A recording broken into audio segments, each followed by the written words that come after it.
반갑습니다. 오늘 독서클럽의 독후감 모임은 첫 번째 시간에 알아차림에 대한 알아차림, 루퍼트 스파이라라고 현대 영성가 중에 아주 유명한 분이죠. 이분의 그 저수를 케인님께서 독후감으로 발표해 주시고, 그다음에 이제 저와 좀 그 내용을 토론을 해보도록 하겠습니다. 자, 그럼 먼저 케이님께서 간단히 이 책을 읽어보시고 어떤 점을 느끼셨고 또 뭐 깨달은 바가 있다거나 이런 얘기를 좀 해주시겠어요? 네. 이 책은 한 2개월 전에 받았는데요. 제가 2~3시간 만에 읽고 한 번 더 읽어서 읽을 때마다 여러 가지 내용들을 느낀 거를 이렇게 막 써놨어요. 써놨는데 한참 있다가 이렇게 또 적으려고 하니까 시간이 좀 걸려서 제가 새벽 6시까지 정리를 했는데 한 2장 정도 이렇게 간단하게 적어와 봤습니다. 네, 좋습니다. 네. 저는 올해 5월에 식스존을 했고요. 7월에 해본존을 수강했습니다. 물론 프리즘 독서클럽에도 가입해서 여러 가지 책들을 읽어왔습니다. 그래서 이제 이 책, 루퍼트 스파이라의 알아차림에 대한 알아차림을 읽으면서 많은 것을 그때 배웠던 것을 확인할 수 있었습니다. 몇 가지 이야기를 들면, 명상은 새로운 경험을 추구하는 것이 아니라 마음의 본질을 명료하게 보고자 하는 것이라는 것을, 그리고 명상은 우리의 존재 방식이지 어떤 행위가 아니다라는 것을, 그리고 마음이란 바로 알아차림, 그 자체의 한정된 형태이고 마음이 무엇을 하면 할수록 오히려 알아차림을 더 가린다는 것, 그리고 깊은 잠에 빠지는 것은 알아차림의 부재가 아니라 부재에 대한 알아차림이며, 알아차림에는 결코 아무런 일도 일어나지 않는다는 것, 이런 것들을 많이 배웠습니다. 근데 이제 여기 저희 밴드에서도 한번 이야기된 적은 있는데, 참나, 진화, 불성, 아트만, 이런 것들은 고타마 시타르트의 부파불교에서는 부정되고 무아를 설함으로써 논쟁의 여지가 있어 왔으나 중국 성불교에서 도교라든지 배다교 수용으로 초기 불교와는 달라지게 되었다는 내용이 책 뒤에 보면 191페이지에 있습니다. 그래서 저희가 배우는 과정에서 이러한 논쟁거리는 크게 중요하지 않다고 생각합니다. 그리고 교장 선생님께서 한번 참나와 무아에 대해서 정리를 해주셨습니다. 그래서 거기 충분히 저는 공감하고 있고요. 그 다음에 또 중요한 일은 아디아산티의 이야기가 한 개 떠올랐습니다. 깨어난 쪽은 내가 아니라 깨어있음이 나로부터 잠깨어 일어나는 것이라는 아디아산티의 이야기가 그렇죠.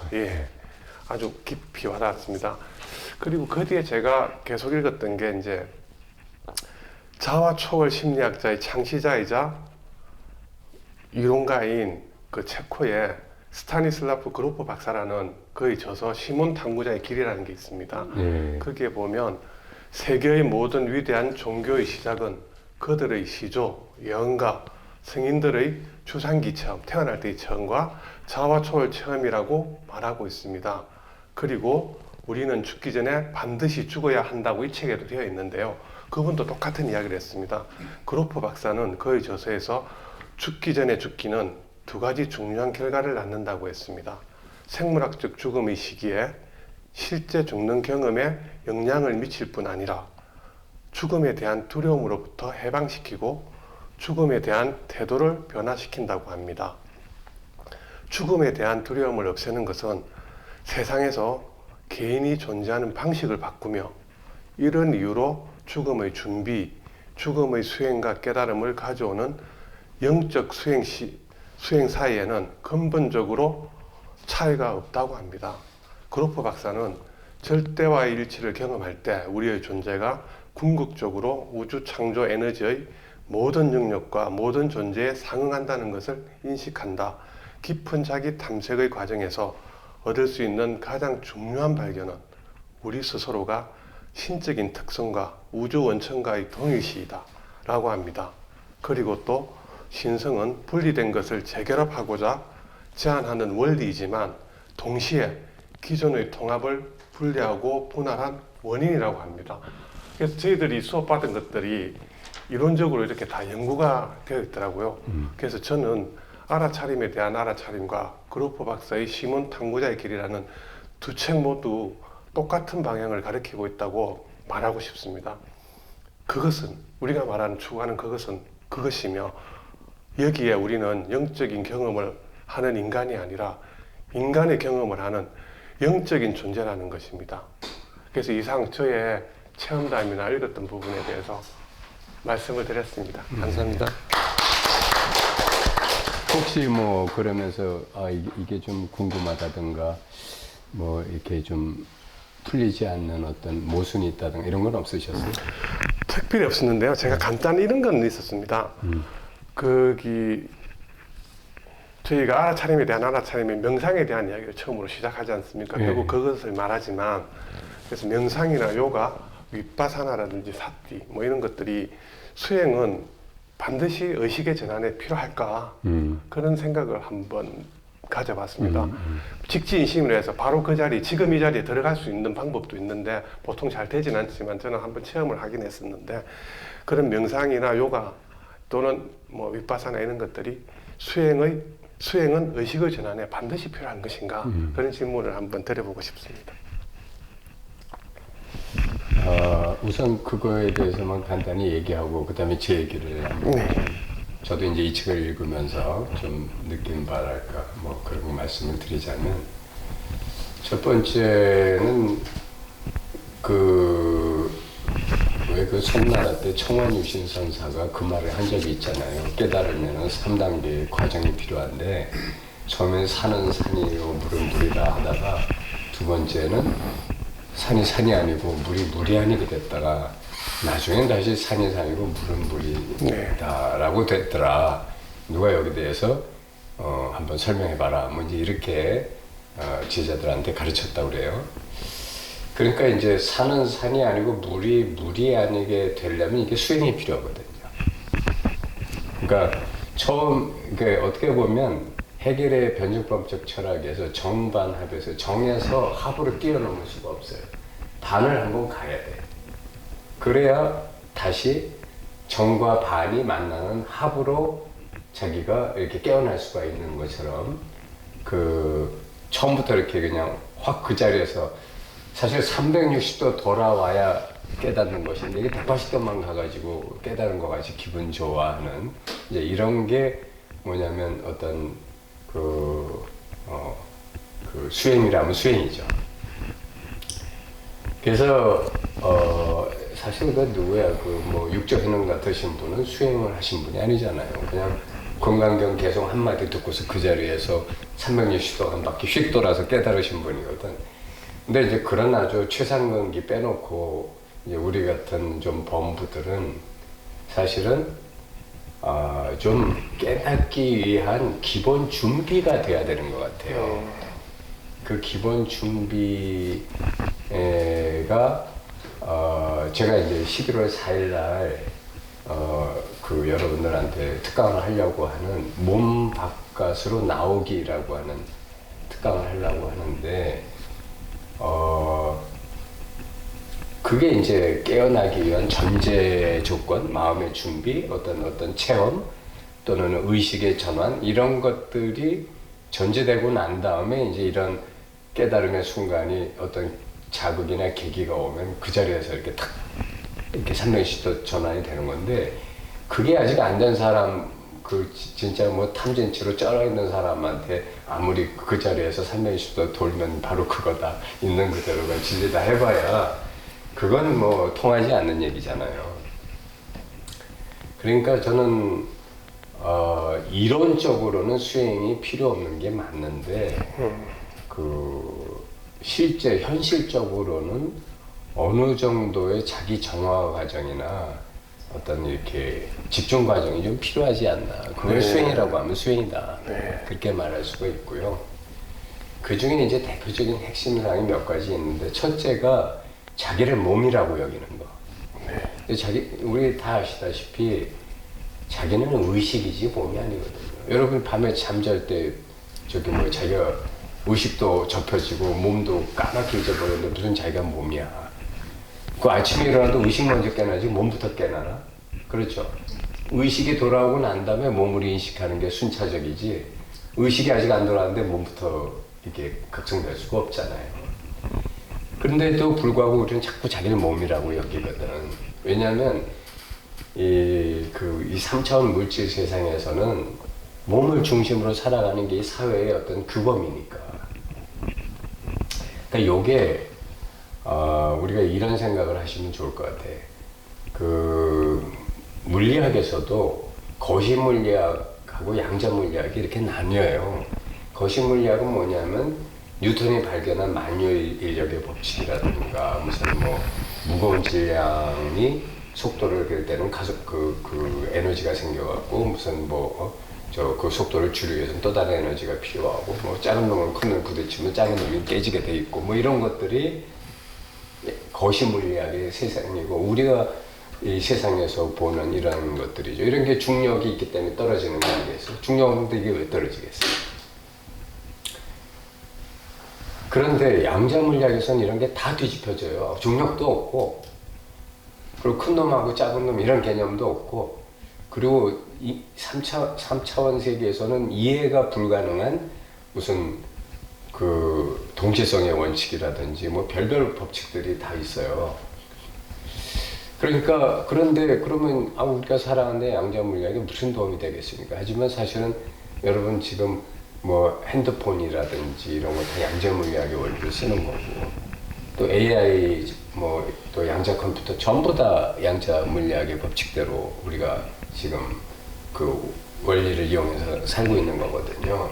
그러니까 우리도 모르는 사이에 이미 양자 물리학은 우리 삶의 전반적에 이렇게 반영되고 우리를 도와주고 있어요. 그러면 요거를 불교에서 말하는 세간법과 출세간법이 딱 비유가 맞아. 그러니까 세간법은 뭐냐면 거시 물리학이야.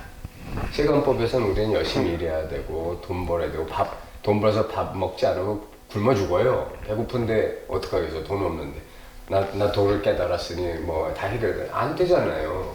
어디 아프면 돈이 무슨 소용이야. 가서 병원 가서 치료받아야지. 그건 아무 차이가 없잖아요. 이건 세간법이라고. 근데 출세간법에서는 그럼에도 불구하고 그런 돈이 아무리 많아도 알 수 없는 마음의 평화나 피안의 세계가 있고 또 우리가 생사를 초월한 어떤 그런 진리의 세계가 있고 그리고 또 이런 어떤 뭐라고 아까 이 세상에 돌아가는 이치나 연기나 인과법을 초월한 양자물리학 같은 그런 출생안법의 원리들이 있단 말이에요. 그 법칙들이. 그래서 그렇다면은 우리가 이제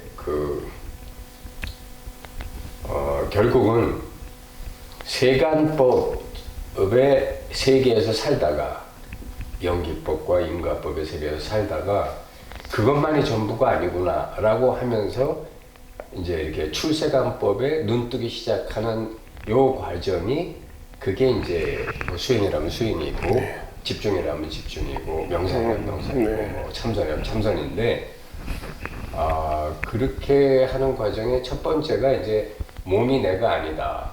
나는 의식이다. 이제 이거를 여러분이 더 정확히 말하면 여러분은 의식도 아니지 의식이란 말을 뭐 어떻게 쓰느냐에 따라 해석이 달린 문제인데 뭐 순수의식, 참의식 이렇게 말하면 그게 이제 바로 생명이라는 얘기예요.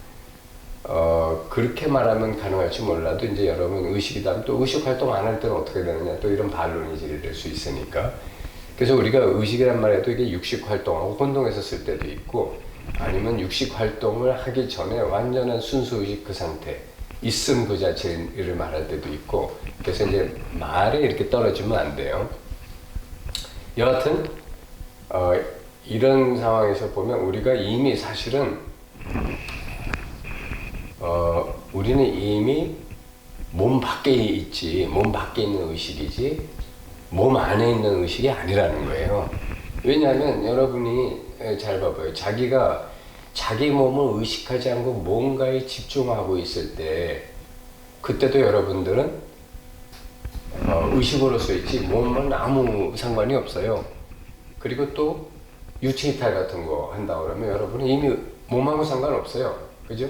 꿈의 세계에 있어도 여러분은 꿈을 꾸고 만드는 의식으로 있지 이미 한 곳에 이렇게 탁 치워져서 가만히 보존되고 있는 육체하고 상관이 없어요.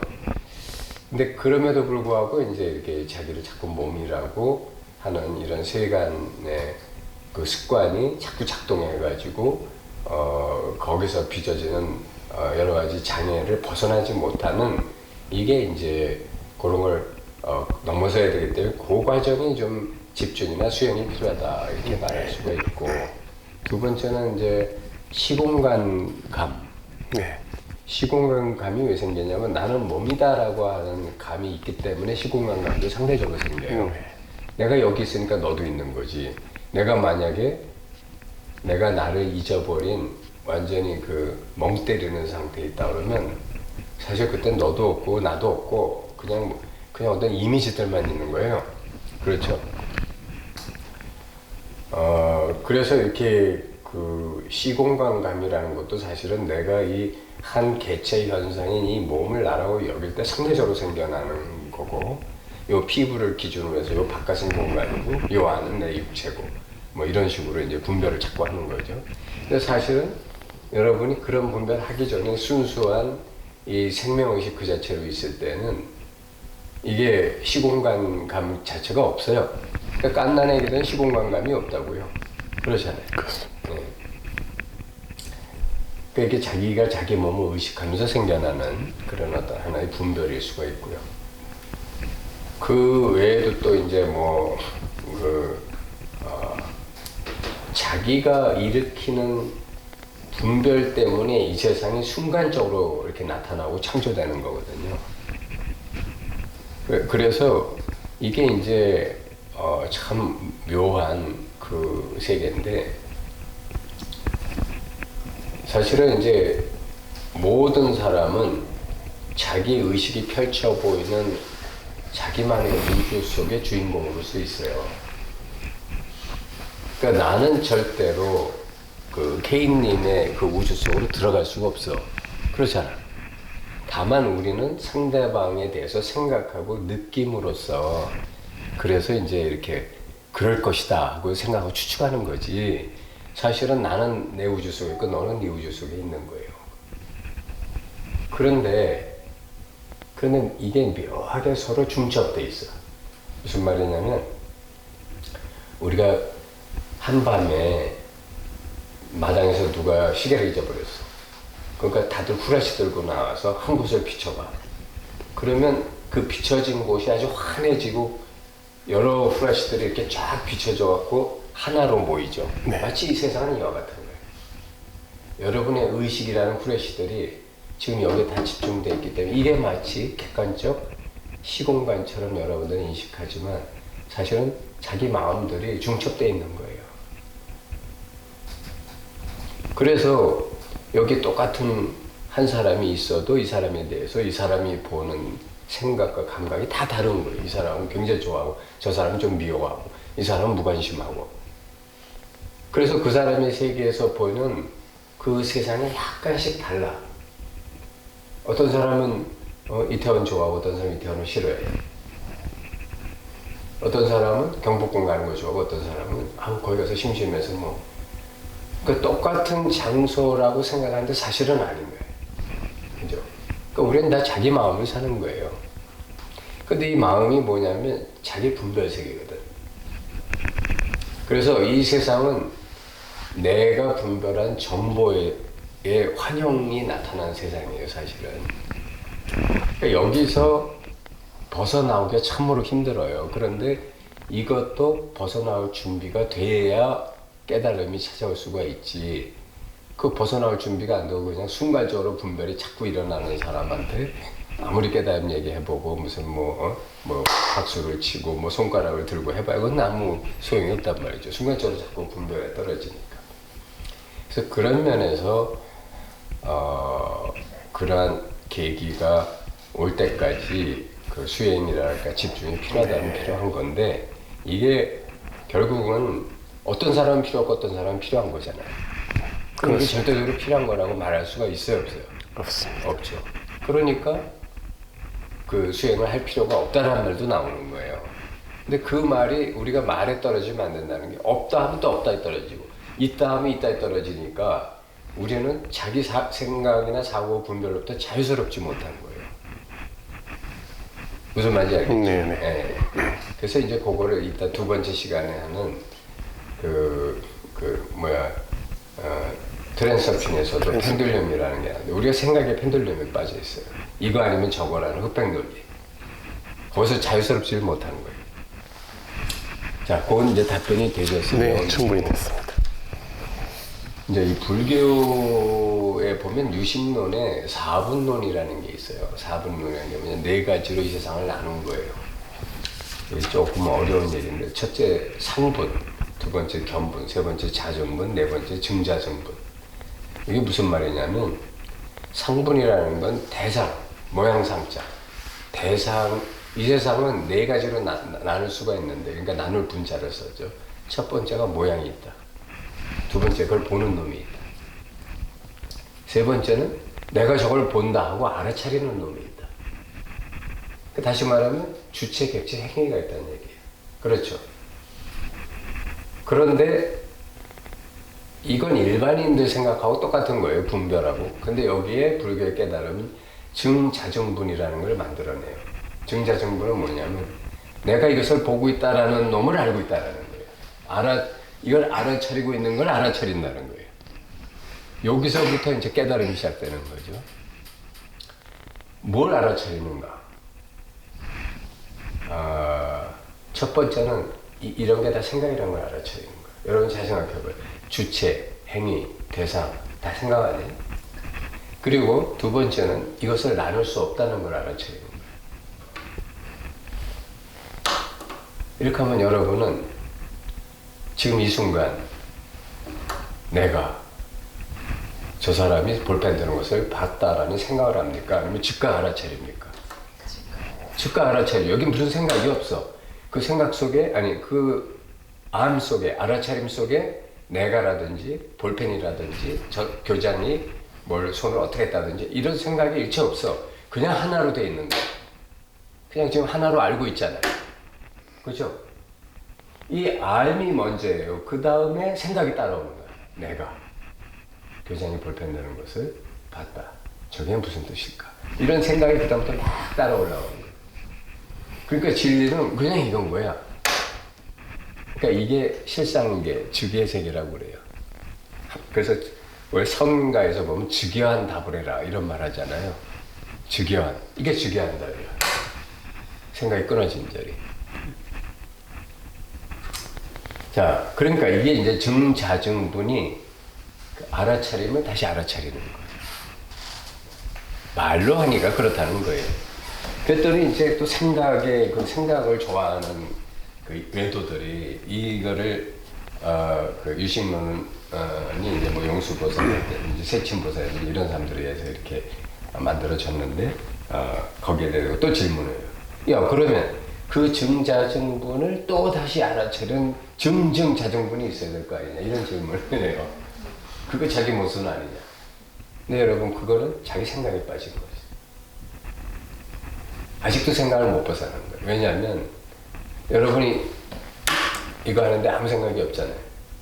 그럼 여기 사실은 상분, 견분, 자증분, 증자증분이 다 들어가 있다는 것은 이 순간을 설명하기 위한 설명의 생각에 불과하지 사실은 여기에 이런 생각이 붙을 자리가 없는 거예요. 그죠? 근데 거기 무슨 증자증분을 또 얘기하고 있어요. 생각이 빠진 거지. 무슨 말인지 아시겠죠? 그러면 이제 여기서 여러분들이 알아두셔야 될 게 이 세상은 여러분들이 뭐라고 분별하기 이전에 이미 여러분은 즉각 알고 있어요. 이거는 아주 미물도 그래. 개미도 즉각 알고 있고 자기 앞에서 무슨 이제 먹을 건지 아닌 건지를 즉각 알지. 개미가 생각하나요? 아, 이건 먹을 거냐 아니냐. 이거 생각 안 해요. 지렁이가 누가 밟은 꿈틀하는 걸 생각하고 꿈틀합니다. 바로 지렁이도 자기가 눈도 없지만 자기가 지금 여기 있다는 걸 알아요. 안 그래요? 그러니까 이게 불성이라는 거고 이게 성품이라는 거예요. 즉각 아는 거야. 여러분이 이 세상을 보고 있으면 이 세상을 여러분은 보는 족적 즉각 아는 자리가 있어. 안 그래요? 그 다음에 거기 이름이 떠오르는 거예요. 그죠? 그래서 부처님이 깨달음으로 가기 위해서 12의 길을 보셨는데 처음에 무명이에요. 무명은 뭐냐면 이 알의 자리를 못 알아보는 거야.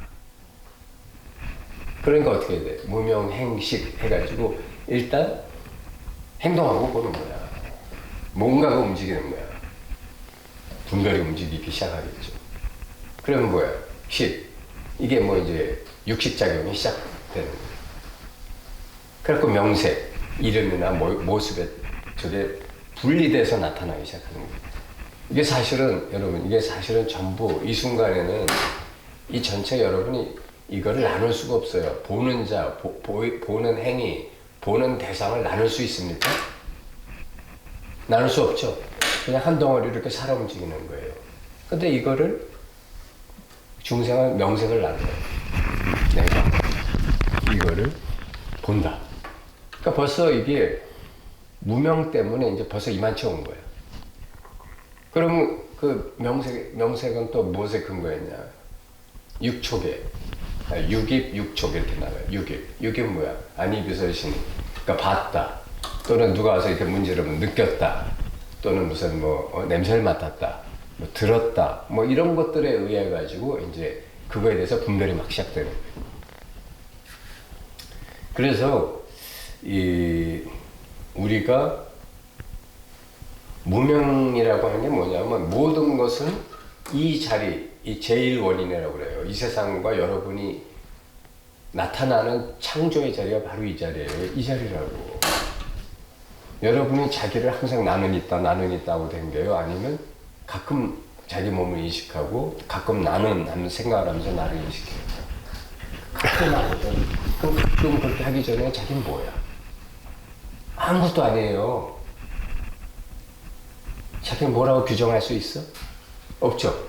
뭔가가 있긴 있는데 뭐라고 규정할 수 없죠. 그거 있는 거야, 없는 거야? 있다고 해도 생각이고 없다고 해도 생각이에요. 그죠?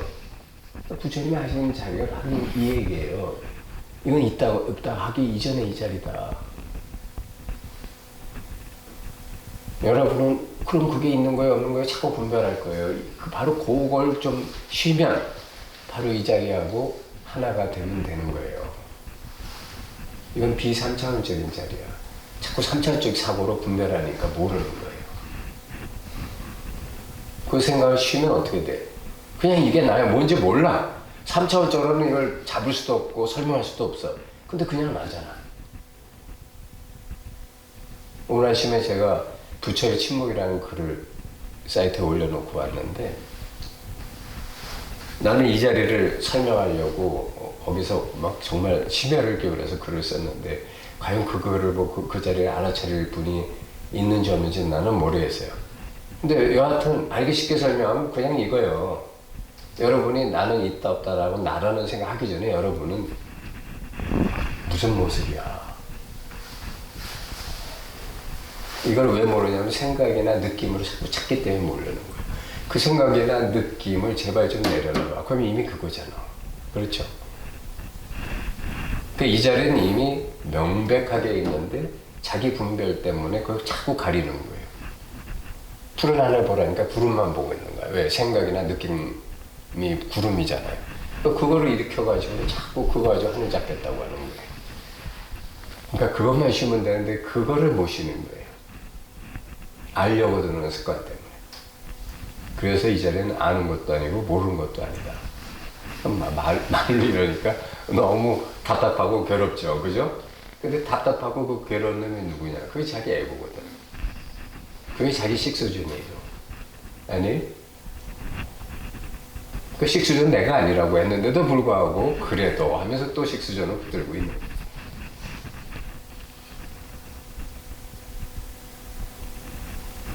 그래서 이거는 그 우리가 업습도 훈습이 되지만 진리도 훈습을 하는 수밖에 없어요. 이 자리를 정말 자기로 받아들이는 그게 바로 백척간도에서 진일보하는 얘기예요. 백척간도에서 진일보하면 여러분 백척간도에서 진일보하는 소식이라는 게 무슨 말이냐면 백척간도 이것도 모양상 아니야? 생각이나 모습 아니야? 그죠? 그것도 놔버리라 이 말이야. 그럼 뭐가 있어? 아무것도 없다는 말도 한 대 맞아야 돼. 왜냐면 아무것도 없다는 것도 분별이니까. 그죠? 그냥 이거라고. 이거란 말도 사실은 부족하지만, 그죠? 그래서 이게 생사이로이자고 이게 깨달음 별거 아니에요. 그냥 탁 정말 벽적 가는 데서 탁 하면 돼. 근데 그 탁이 안 되는 거야. 나도 왜 안 되는지 나도 모르겠어. 자, 그런데 문제는 이 자리에 뭐가 있느냐? 이 자리에 뭔지 모르겠다라는 알미 있는 거야, 여러분. 안 그래요?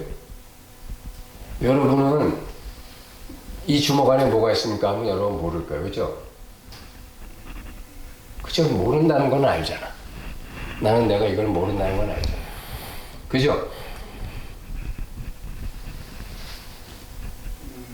이 알은 한 번도 끊어진 적도 없고 항상 있어요. 안 그래? 여러분 이 방 안에도 여러분의 알미 꽉 차 있어. 안 그래요? 저기 구석에도 있고 저기 에어컨에도 있고 저기 책에도 있고 여기 저 전등에도 있네. 옆에 사람 보면 옆에 사람 얼굴에도 그 얼굴이 나타나는 이게 내 알미야. 안 그래요? 그러니까 알무로 천지가 충만한데 거기서 또 뭘 찾고 있는 거야. 여러분한테 깨달음이 찾아온다고 해요.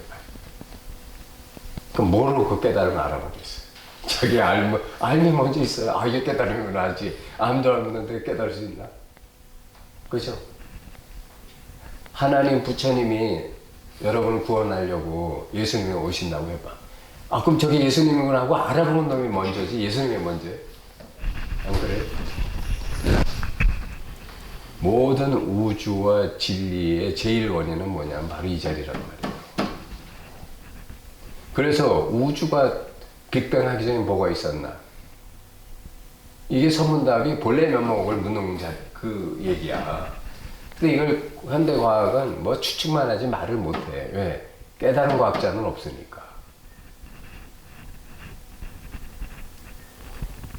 이걸 과학자로 얘기하면 3차원을 창조하는 4차원짜리 이렇게 말할 수 있어요. 아주 쉽잖아요. 빅뱅은 3차원이 창조되는 자리 아니에요. 그죠? 3차원을 창조하는 고차원짜리 이렇게 말할 수 있잖아. 근데 이런 말을 내가 잘 안 하는 이유가 그러면 또 머릿속에 4차원 그 말에 또 붙잡히는 거예요. 그래서 진리를 여러분이 체험하고 깨달으려면 가장 큰 주의해야 될 사항이 뭐냐면 나나 진리에 대해서 한정하지 마라. 뭐라고 규정하지 마라. 아, 요거지? 붙잡지 마라. 왜? 거기에 자기가 붙잡는 순간 붙잡혀요. 이게 아주 심오한 진리야. 내가 뭘 붙잡는 순간 자기가 거기에 붙잡힌 줄 몰라. 그래서 규정하지 말라는 거예요. 그냥 열린 상태로 내버려둬라.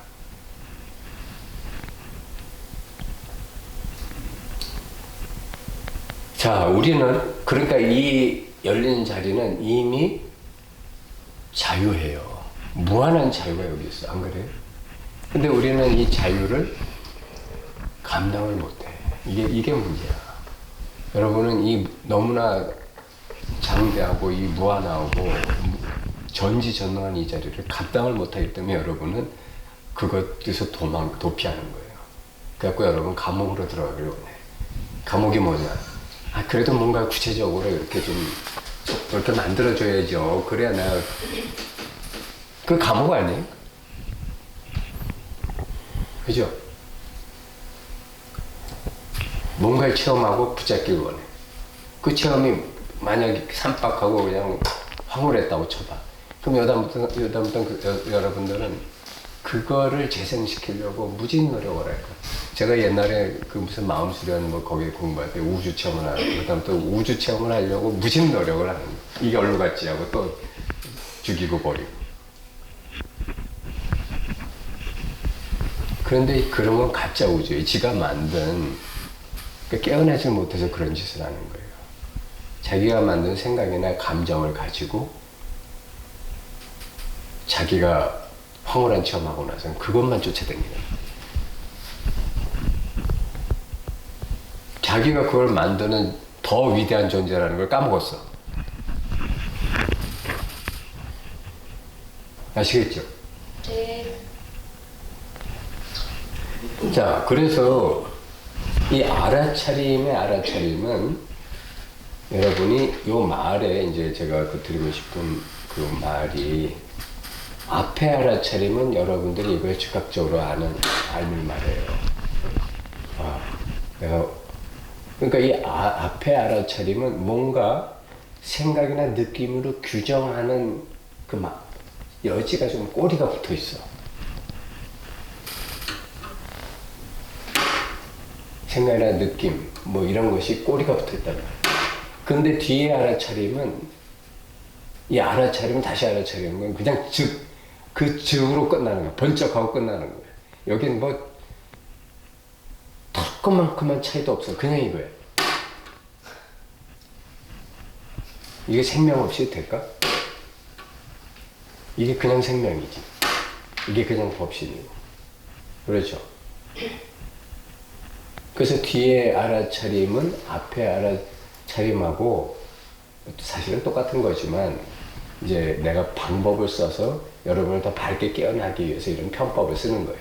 똑같은 거지만 굳이 설명한다면 앞에 거는 조금 생각과 느낌으로 이렇게 규정하려고 하는 여러분의 알아차림인데 뒤에 거는 그놈도 내 분별이라는 걸 딱 보면서 바로 그냥 그 진여, 참다운 참나의 성품이 자기를 드러내는 그 알미 말하는 거예요. 그러니까 알아차림 가지고 난 다고 알아차리면 알아차려야 되는 거지. 그러니까 깨어있는 사람하고 중생의 차이는 뭐냐면 중생도 알아차려요. 근데 문제는 자기가 알아차리고 있다는 걸 모르는 거야. 여러분 중생하고 같이 경치 좋은 데 놀라고 맛있는 거 사 먹어봐. 다 경치 멋있다고 다 맛있다고 그래요. 안 그래? 다 똑같아. 깨달은 사람은 똑같아. 근데 단지 그 사람은 자기가 뭐가 아름답다고 뭐가 맛있다는지를 몰라. 그러니까 죽으면 어디로 가느냐고 무서워하는 거예요. 깨달은 사람은 어떻게 되냐. 이 자리는 생사를 초월했다는 걸 알기 때문에 죽음이라는 게 이름에 불과하다는 걸 알 뿐이에요. 이거를 생각으로 하는 게 아니라 진짜 자기가 이게 이 자리가 확실하게 돼봐야 생사이려가 돼요. 그래서 보림이 필요하다는 거예요. 깨어나고 나서.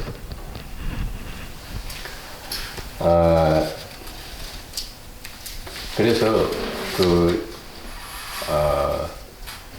이제 이거를 분명히 이 알은 이 세상에 있는 빛이 아닌 빛이기도 해요. 내면의 빛이라고 할 수 있죠. 근데 이걸 또 어떤 책은 뭐 이렇게 너무 빛이라고 자꾸 강조하다 보니까 사람이 또 중생은 또 이걸 또 빛을 찾아서 어떤 밝음, 빛 이런 거를 또 이렇게 그 형상화해가지고 느낌으로 가지려고 드는 사람들이 있기 때문에 무슨 말을 하기가 겁나는 거예요. 무슨 말인지 아시겠죠? 그래서 그런 것들이 필요 조건이 될 수는 있어도 절대 충분 조건은 아니다. 아시겠죠? 그래서 이제 여러분들이 깨어나는 것도 간단해요. 자기가 여러분이 이 몸과 마음 이전에, 몸과 육식 활동 이전에 그 몸과 육식 활동을 하고 있음을 아는 알미예요. 안 그래? 자기가 화났다는 걸 모르는 사람이 있어요? 자기가 생각 중이라는 걸 모르는 사람이 있냐고. 중생은 생각하는데 생각에 빠져 있지만 깨달은 사람은 자기가 생각 중이라는 걸 알아요. 그죠? 그 차이가 있는데 단지 깨어나도 보림을 해야 되는 이유는 자기가 이게 아는데 생각에 문득문득 빠졌다 나왔다 한단 말이야. 감정에도 그렇고. 저도 깨어나고 나서도 한동안 우울증이 찾아왔고 한동안 외로웠어요. 근데 나중에 보니까 내 탐진치 때문에 그런 거야. 깨어나서도 아직도 탐진치가 있더라고. 옛날 훈습이 뭐 돈을 욕심내거나 또는 무슨 사업이 멋있게 잘 되는 거 욕심내거나 또는 누가 너무 황당한 진짜 무례한 짓을 하기 때문에 화가 나거나 그런 게 다 탐진치 아니에요. 근데 내가 그런 게 빠져있다는 걸 몰라. 나는 그래도 깨어난 사람인데 그 자체가 자기 분별 아니에요? 나가 어디 있고 깨어난 사람이 어디 있어. 그래서 그 공부가 언제 끝나느냐면 정말 항상 그 자기가 더 이상 생각, 감정, 감각이나 지각, 순간적인 자극이나 이런 충동이나 탐진치에 더 이상 끌려당기지 않고 이 모든 것이 알의 자리가 먼저고 그 다음에 일어난 그런 현상이 안 일어난다는 건 아니에요. 일어나지만 그것이 다 내 앞에서 진짜 이렇게 분명해지는 거예요. 그렇게 분명해지면 그런 것들이 나를 쥐고 흔들 수가 있어요, 없어요? 그때 여러분이 안심인명처를 얻는 거예요. 안심인명처는 게 뭡니까? 나를 완전히 의지하고 더 이상 진리를 찾아 헤맬 필요가 없는 자리가 바로 확실하게 드러나는 거죠.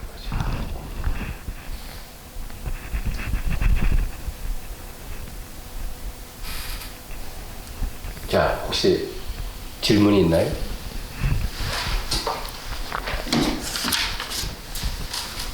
여기 이 책에서 여기 뒤에 맨 뒤에 보면 이 두 가지 접근법을 생각하는 것이 바로 이 책에서 여러 차례 강조되고 있는 직접적인 길이다 이렇게 해놨는데 사실 제가 읽어서는 이 직접적인 길을 어디 제시했는지 잘 모르겠어요. 이 책에 직접적인 길이다라고 하는 걸 제시하는 내용이 없다? 네.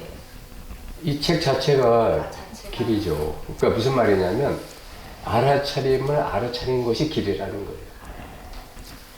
우리가 길이라고 하면 여러분이 좀 오해할 소지가 있어. 뭐 이쪽에서 저쪽으로 가는 걸 길이다. 여기서부터 저기까지.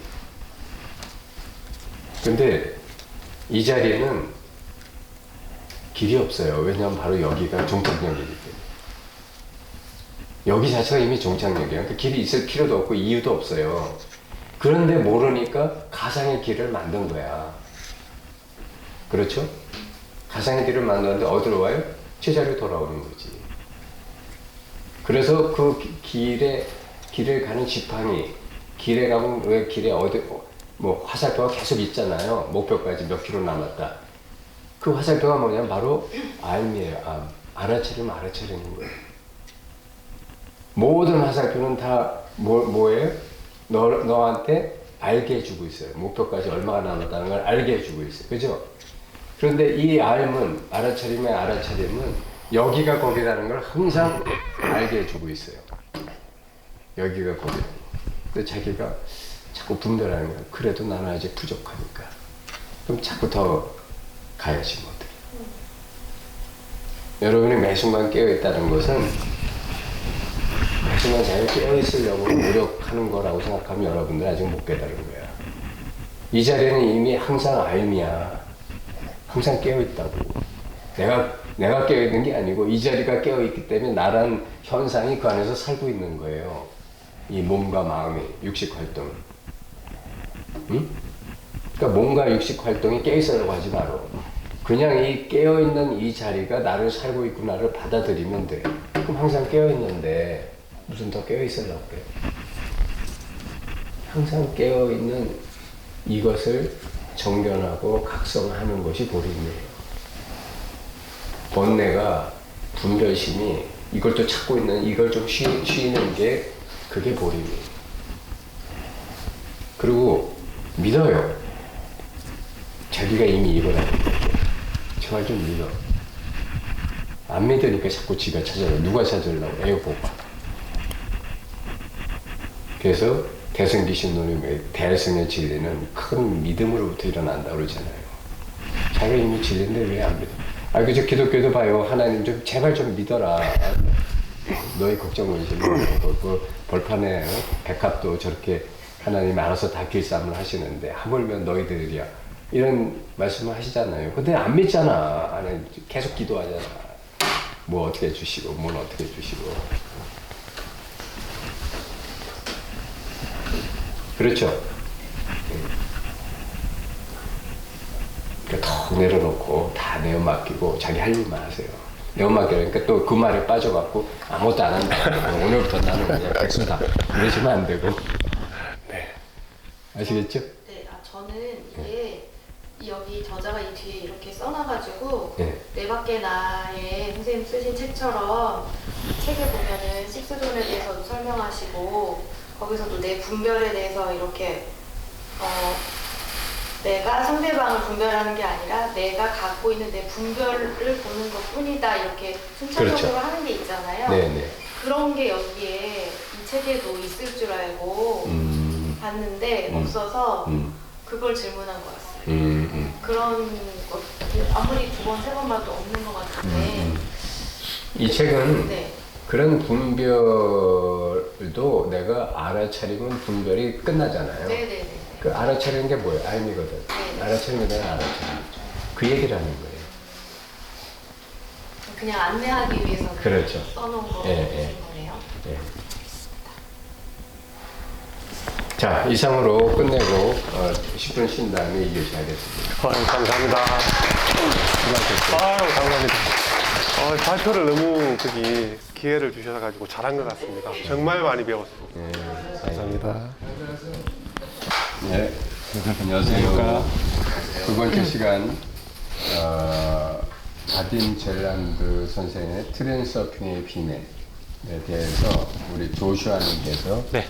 보관 발표를 해주시고 그 다음에 토론과 질의를 나눠보도록 하겠습니다. 자, 네. 부탁합니다. 네. 네, 저는 이제 짧게 저의 그 감상평을 말씀을 드리고 저희가 이제 이 책을 읽으면서 이제 궁금한 점들이 있는데 그걸 몇 가지 좀 여쭤보고 싶습니다. 네. 그래서 저 같은 경우는 이거 처음에 예전에 읽었을 때가 한 10년 전쯤에 이거 나왔을 때 그때 처음 읽었었거든요. 네. 그래서 10년 전에. 거의 이게 처음 나왔을 때 한 10년 정도 된 것 같아요. 네. 그래가지고 저 같은 경우는 거의 이거가 그때 굉장히 재밌게 읽었어가지고 저희가 영성에 거의 입문하게 된 거의 계기가 됐던 것 같은 그런 책이거든요. 그렇군요. 네, 그 당시에는 되게 즐겁게 읽었었는데 이번에 이제 선정이 돼가지고 읽을 때는 그 사이에 제가 또 많은 변화가 있었는지 그때만큼은 막 그렇게 이렇게 재밌게 읽히진 않더라고요. 제가 좀 변화가 많이 있었나 봐요.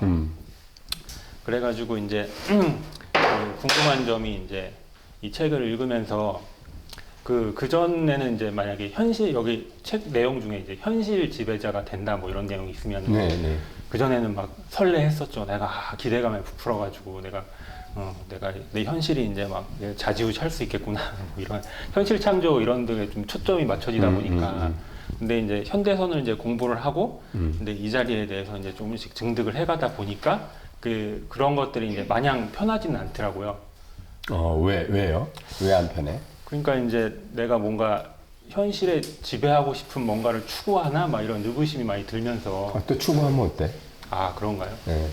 그래서 그런 것들을 이제 교장 선생님의 좀 말씀을 듣고 네. 참고를 해가지고 네.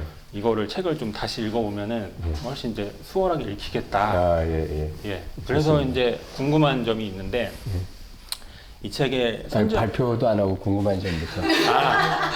발표는 이제 되게 간단하게 말씀을 드리면은 이 책 내용이 이제 그 전문 용어도 많이 읽고 이제 좀 이렇게 내용이 좀 그 이성적인 부분이 많다 보니까 이렇게 막 수월하게 읽히는 그런 책은 아니잖아요. 그렇죠.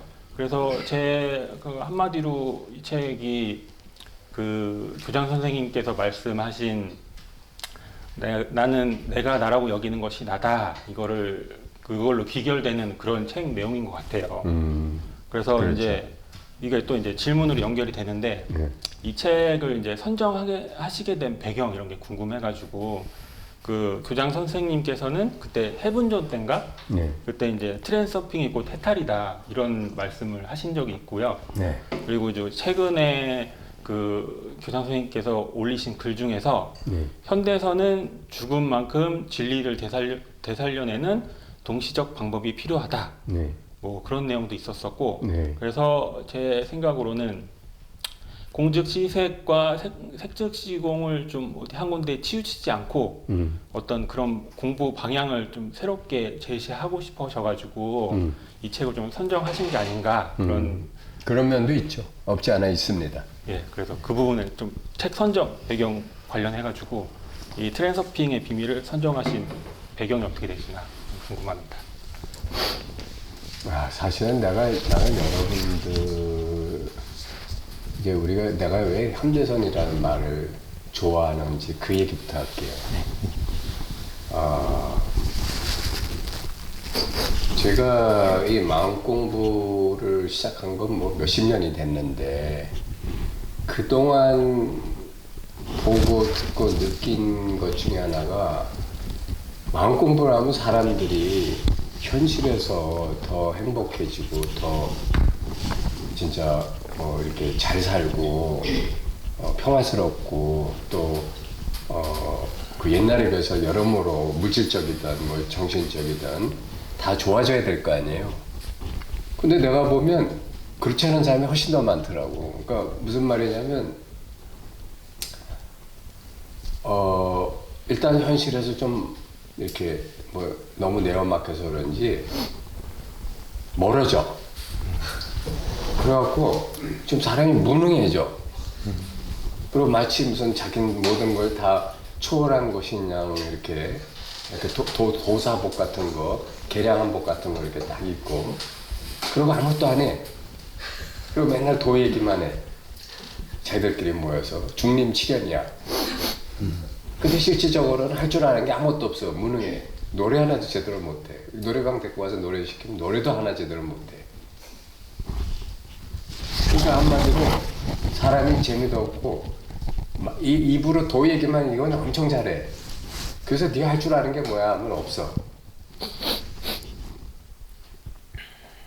그러니까 순위 이거로 공부하는 거예요. 그러니까 온 존재가 깨어나질 못하고, 그리고 또 설사 깨어났다고 하더라도 내가 볼 때는 이 자리를 지키고 앉아 있는 거야. 이미 이 자리인데 뭐 지키고 앉아 있을 게 뭐 있어. 근데 이 자리 지키는 귀신이 됐어. 그러니까 공에 빠졌지.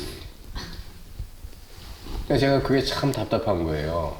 도하는 사람 치고 사업가를 못 봤어. 제대로 된 사업을 하는 사람. 근데 지금 서양의 도인들은 뭐 저 누구야 그 상처받지 않는 영혼 책 쓰신 마이클 씨.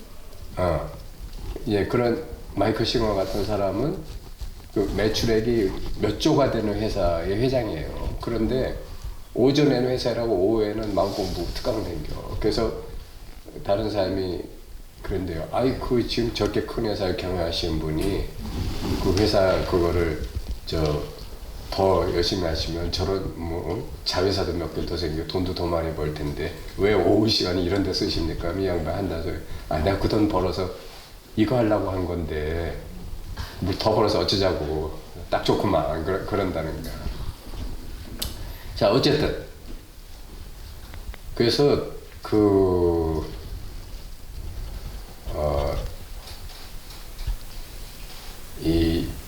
어쨌든 간에 이 자기가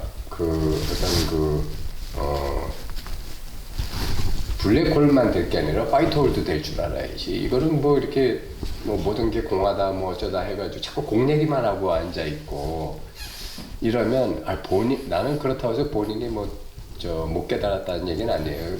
분명히 그런데 우리가 이건 알아야 돼. 뭐냐면 부처님 당시나 중국의 뭐 당나라, 송나라 뭐 이렇게 화두참선이 성행할 때의 그때하고 지금은 전혀 다른 시대예요. 어떻게 다르냐? 그때는 신분제도가 확실한 시대였어요. 그때는 색즉시공이 중요했지 공즉시색을 어떻게 하겠다 그러면 이거는 구테타 영모 내지는 뭐 좀 뭐 이상하게 될 소지가 있는 거야. 왕들이 이렇게 저는 뭐 하는 거죠? 수상한데. 야 저는 때려 족쳐라. 뭐 이렇게 될 소지가 있는 사회라고 안 그래요? 근데 지금은 아니잖아. 근데 왜 지금도 그때 거하고 똑같이 사는 거야? 난 이런 게 답답한 거예요.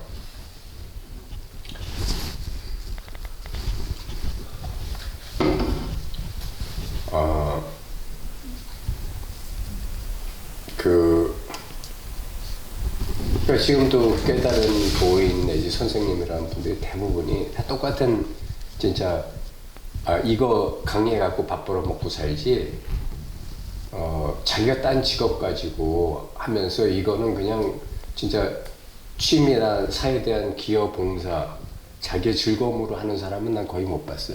다 이거로 밥 벌어 먹고 살려고 그래. 그런데 물론 이제 그 중에 돈 안 받는 분들이 뭐 여러 번 있고 이제 나중에 이렇게 뭐 다른 사람 기부금으로 이제 뭐 생활비 받고 뭐 이런 분들도 계시지만 난 근본적으로 자기 직업은 자기가 생업은 따로 있는 게 바람직하지 왜 또 이렇게 의존적이 되느냐 이제 이런 점도 그렇고 그래서 나는 현대선이라고 하는 게 현대라는 이 시공간에는 우리가 사는 이 시대는 옛날하고 달라졌기 때문에 이 도가 태동되고 도가 한창 풍미했던 옛날의 그 얘기를 그대로 지금에 와서 똑같이 그 소리만 하고 그걸 인용하고 이런 거는 좀 시대에 안 맞다는 거예요. 이제는 우리 봐봐요. 지금 우리 사회에 얼마나 많은 고통과 모순점들이 있어요. 젊은 애들이 왜 이렇게 그 직장 취업하기도 어렵고 진짜 그 수많은 고통과 갈등 속에서 방황하고 있어야 돼. 옛날 같으면 이런 건 없었지. 근데 왜 그럴까? 이제 이런 것도 우리가 좀 이렇게 같이 고민을 해보면 여러 가지 이유가 있을 거예요. 내가 무슨 뭐 우리 사회의 경제적 분석을 하자는 게 아니라 여하튼 현대에서는 그 과거의 얘기만 이렇게 되풀이하고서 이래서 깨달아라 한다고 해서 세간의 문제가 해결되는 게 아니란 말이야. 그러면 진짜 우리가 말로만 출세관과 세간이 하나가 돼야 된다라고 하는 얘기를 하지 말고 정말 출세관과 세간이 하나 되는 삶을 살아보자는 거지. 그러면 당연히 출세관의 도를 깨친 사람도 세간적인 직업을 가지고 자기가 사회에서 무슨 일을 하고 또 세관적으로 다른 사람들한테도 재미난 사람 또 무슨 기쁨을 주는 사람 저 사랑하는 사람 행복을 주는 사람이 돼야지 왜 자기는 다 초연한 거야. 그러니까 이제 그런 것들이 좀 거기다 또 뭐 공부한다는 사람 치고 가정에 충실한 사람도 별로 없어요. 다 저 와이프가 돈 벌고 자기는 가가지고 저 좌선하고 있고 이런 것도 좀 문제고. 그래서 이제 제가 현대선이라는 말도 만들고 또 우리가 좀 이제 옛날 방식의 마음 공부를 좀 현대 와서는 좀 바꿔야 되겠다. 이제 그런 얘기를 드리는 거고. 그런데 마침 나는 책을 선정하는데 특별한 기준이 없고요. 그냥 이렇게 정기적으로 책방에서 나가보고 또 이렇게 그 새 책 안내하는 사이트들도 있고 뭐 그런데 보다가 뭐가 딱 꽂히면 그 책 한번 사서 봐요. 봐가지고 이 책 괜찮다 하면 이제 채택하는 거고. 근데 대부분의 책이 내가 사실 여기 채택하는 책보다 사서 보고 아니다 하는 책이 3배가 많아요. 그 책값도 상당해. 그래서 내가 옛날엔 다 내 개인 돈으로 사다 요즘 마음학교에서 반 정도 사라고 그러는데 여하튼 보면 대부분이 이렇게 제목은 그럴듯한데 내용이 완전히 이렇게 좀 뭐 두리뭉실 아리송 뭐 이래가지고는 그래서 어쨌다는 거야라는 결론도 없고 뭐 이렇게 현대인들한테 별로 도움이 안 되는 전문가의 자기 식견을 이렇게 쫙 풀어놓고 끝나버린. 그래서 그런 거는 우리한테 별 도움이 안 되거든요. 그래서 저는 바람직한 책은 전문가의 식견은 한 많아봐야 적당하고 그래서 우리 삶을 그 전문가의 식견이 어떻게 바꿀 수 있고 어떻게 도움이 되느냐 이 얘기를 해줘야 되는 그런 책이 별로 없어. 근데 이 트랜서핑의 비밀은 이 책은 그 전문가의 식견이 한 60% 돼요. 그리고 한 40%는 현실을 바꾸는 법에 대해서 자꾸 얘기하고 있어서 그나마 한번 채택해서 거론해 보면 좋겠다 해서 한 것이고, 사실은 이 사람이 바딤 젤란드라고 하는 이분이 양자물리학자예요. 근데 물리학자가 하는 얘기가 이게 불교의 출세관법 얘기하고 너무 유사한 거야. 용어만 다르지. 그래서 나는 이거를 불교식으로 전환해서 얘기해 보면 재밌겠다 싶어서 이 책을 채택한 겁니다. 대충 답변이 됐어요. 예. 또 이제 궁금한 점이 이 책을 이제 교장선생님께서 읽으시고 이제 펜듈럼이라는 표현을 많이 쓰시잖아요. 최근에 법문 글에도 이제 많이 이렇게 언급을 하시고, 근데 이제 여기 피올라 이제 도반님들 중에서 이 트랜서핑 책을 안 읽으신 분들도 계시고, 그래가지고 그 펜듈럼에 대해서 이제 교장 선생님이 쓰실 때 어떤 그 의미를 담아서 이제 표현을 하시는지 그런 거를 좀 이렇게 나눠주시면은 도움이 될 것 같아가지고 그 부분 설명해 주십시오. 일단 트랜서핑이라는 뜻은 뭐냐면 서퍼, 여러분이 파도 타기 하는 그 왜 저 이렇게 넓적한 판자대기 하나 가지고 파도를 이렇게 안 빠지고 파도가 이렇게 쫙 몰려오면 그 끝을 이렇게 안 빠지고 이렇게 쫙 타면서 그 재미를 느끼는 그런 스포츠가 있잖아요. 그게 이제 서퍼인데 그 도구 이름은 서핑 보드라고 그러죠. 그 서핑 보드를 타는 서퍼가 이제 마치 우리가 상징적으로 현실이라는 세상은 수많은 파도가 다가오잖아요. 뭐 엄청 무시무시한 파도도 오고 작은 파도도 오지만 어쨌든 그거를 잘 타는 서퍼일수록 어떻게 되냐면 물에 안 빠진단 말이야. 그죠? 서투른 사람은 자꾸 빠지고, 그 물에 안 빠지고 모든 파도들을 다 이렇게 완벽하게 탈 수 있다면 그게 트랜서퍼죠. 그러니까 이제 트랜서핑을 하는 이 세상을 살면서 삶에서 다가오는 모든 고통과 번뇌, 망상 또는 뭐 스트레스, 탐진치의 파도 물결들을 정말 물에 한 방울도 안 젖고 이렇게 잘 자유자재하게 탈 수 있느냐. 그게 이제 그렇게 하는 방법이 트랜서핑의 비밀이다라는 이제 책 제목이라서 불교식으로 말하면 이게 해탈의 비밀 뭐 이런 식이 되겠죠. 그런데 이제 그러려면 우리가 가장 이 책의 기본 전제가 되는 게 펜듈럼에서 벗어나야 된다는 거예요. 펜듈럼의 함정. 펜듈럼이라고 하는 게 뭐냐면 이제 여러분이 음악 시계추 같은 건데 음악에 박자 맞추는 거 보면 메트로놈이라는 게 있어요. 그럼 이게 이렇게 완쪽에서 완쪽 까딱까딱 하면서 이렇게 왔다 갔다 하면서 박자를 맞추잖아요. 근데 시계추도 마찬가지예요. 시계추도 거꾸로 달려서 그렇지 이쪽에서 이쪽으로 왔다 갔다 하죠. 그런데 인간의 생각은 뭐든지 살아있는 거를 죽은 거로 표현해요. 다시 말하면 현재 진행형의 동사를 명사나 형용사로밖에 표현을 못해요. 동사로 표현을 하는 거는 이미 사실은 살아 움직이는 거를 죽은 말로 비슷하게 표현하는 것 뿐이지 그대로가 아니라고. 그렇죠? 그래서 인간은 이 자기 생각이라고 하는 것이 이 생각이 참으로 놀라운 사실은 존재예요. 여러분이 예수님을 보거나 부처님을 봐도 이 작은 도인은 생각을 버리고 생각에서 물러나라고 그래요. 생각의 실상을 봐라.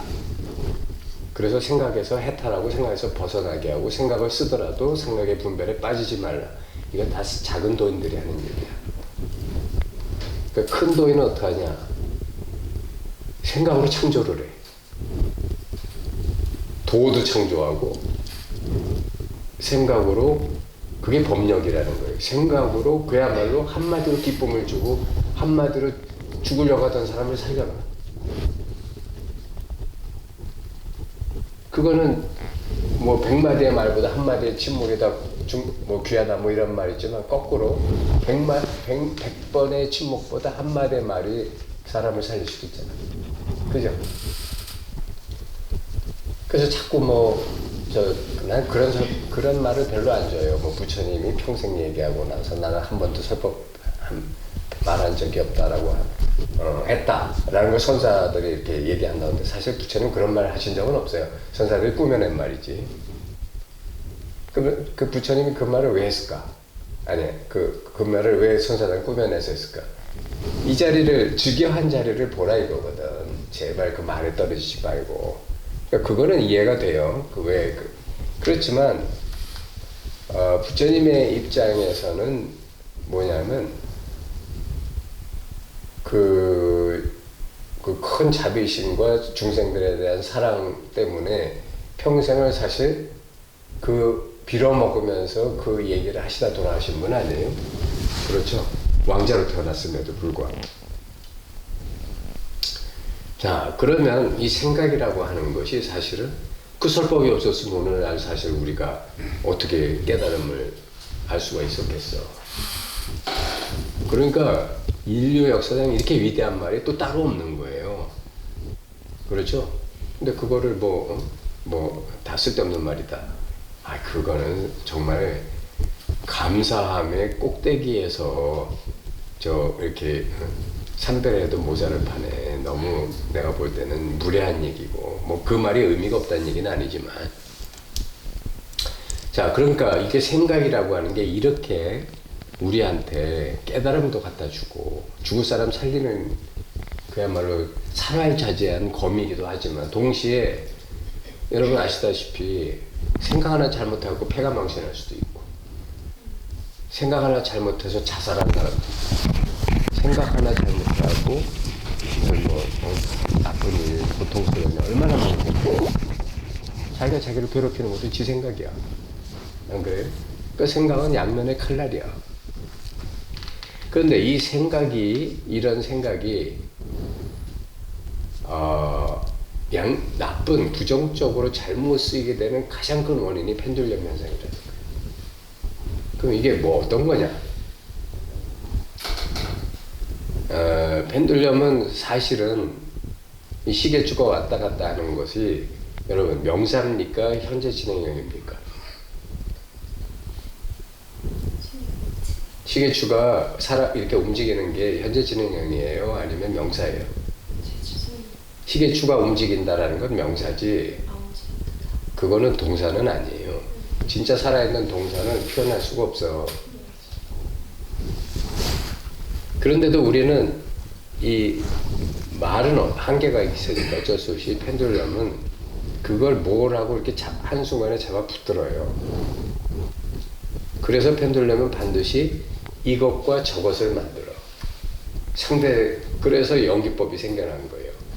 이거 짧은 게 있어야 긴 게 있고, 어두운 게 있어야 밝은 게 있고, 나쁜 놈이 있어야 좋은 놈이 있고, 좌파가 있어야 우파가 있고, 그렇잖아요?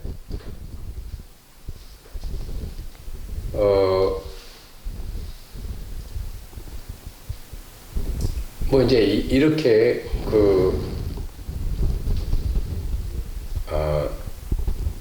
우리가 이제 이런 거를 현대인들이 좀 펜듈럼의 문제를 잘 알아차린다면 이 펜듈럼이 만들어내는 그 자기 식수전에서 깨어날 수가 있다는 거예요. 예를 든다면 언론 문제를 얘기해 봅시다. 지금 우리나라 언론들이 내가 어저께인가 그저께 친구들하고 좌파 우파 논쟁하는 걸 내가 좀 저녁 회식하다가 이렇게 막 격렬하게 논쟁을 하고 그러는데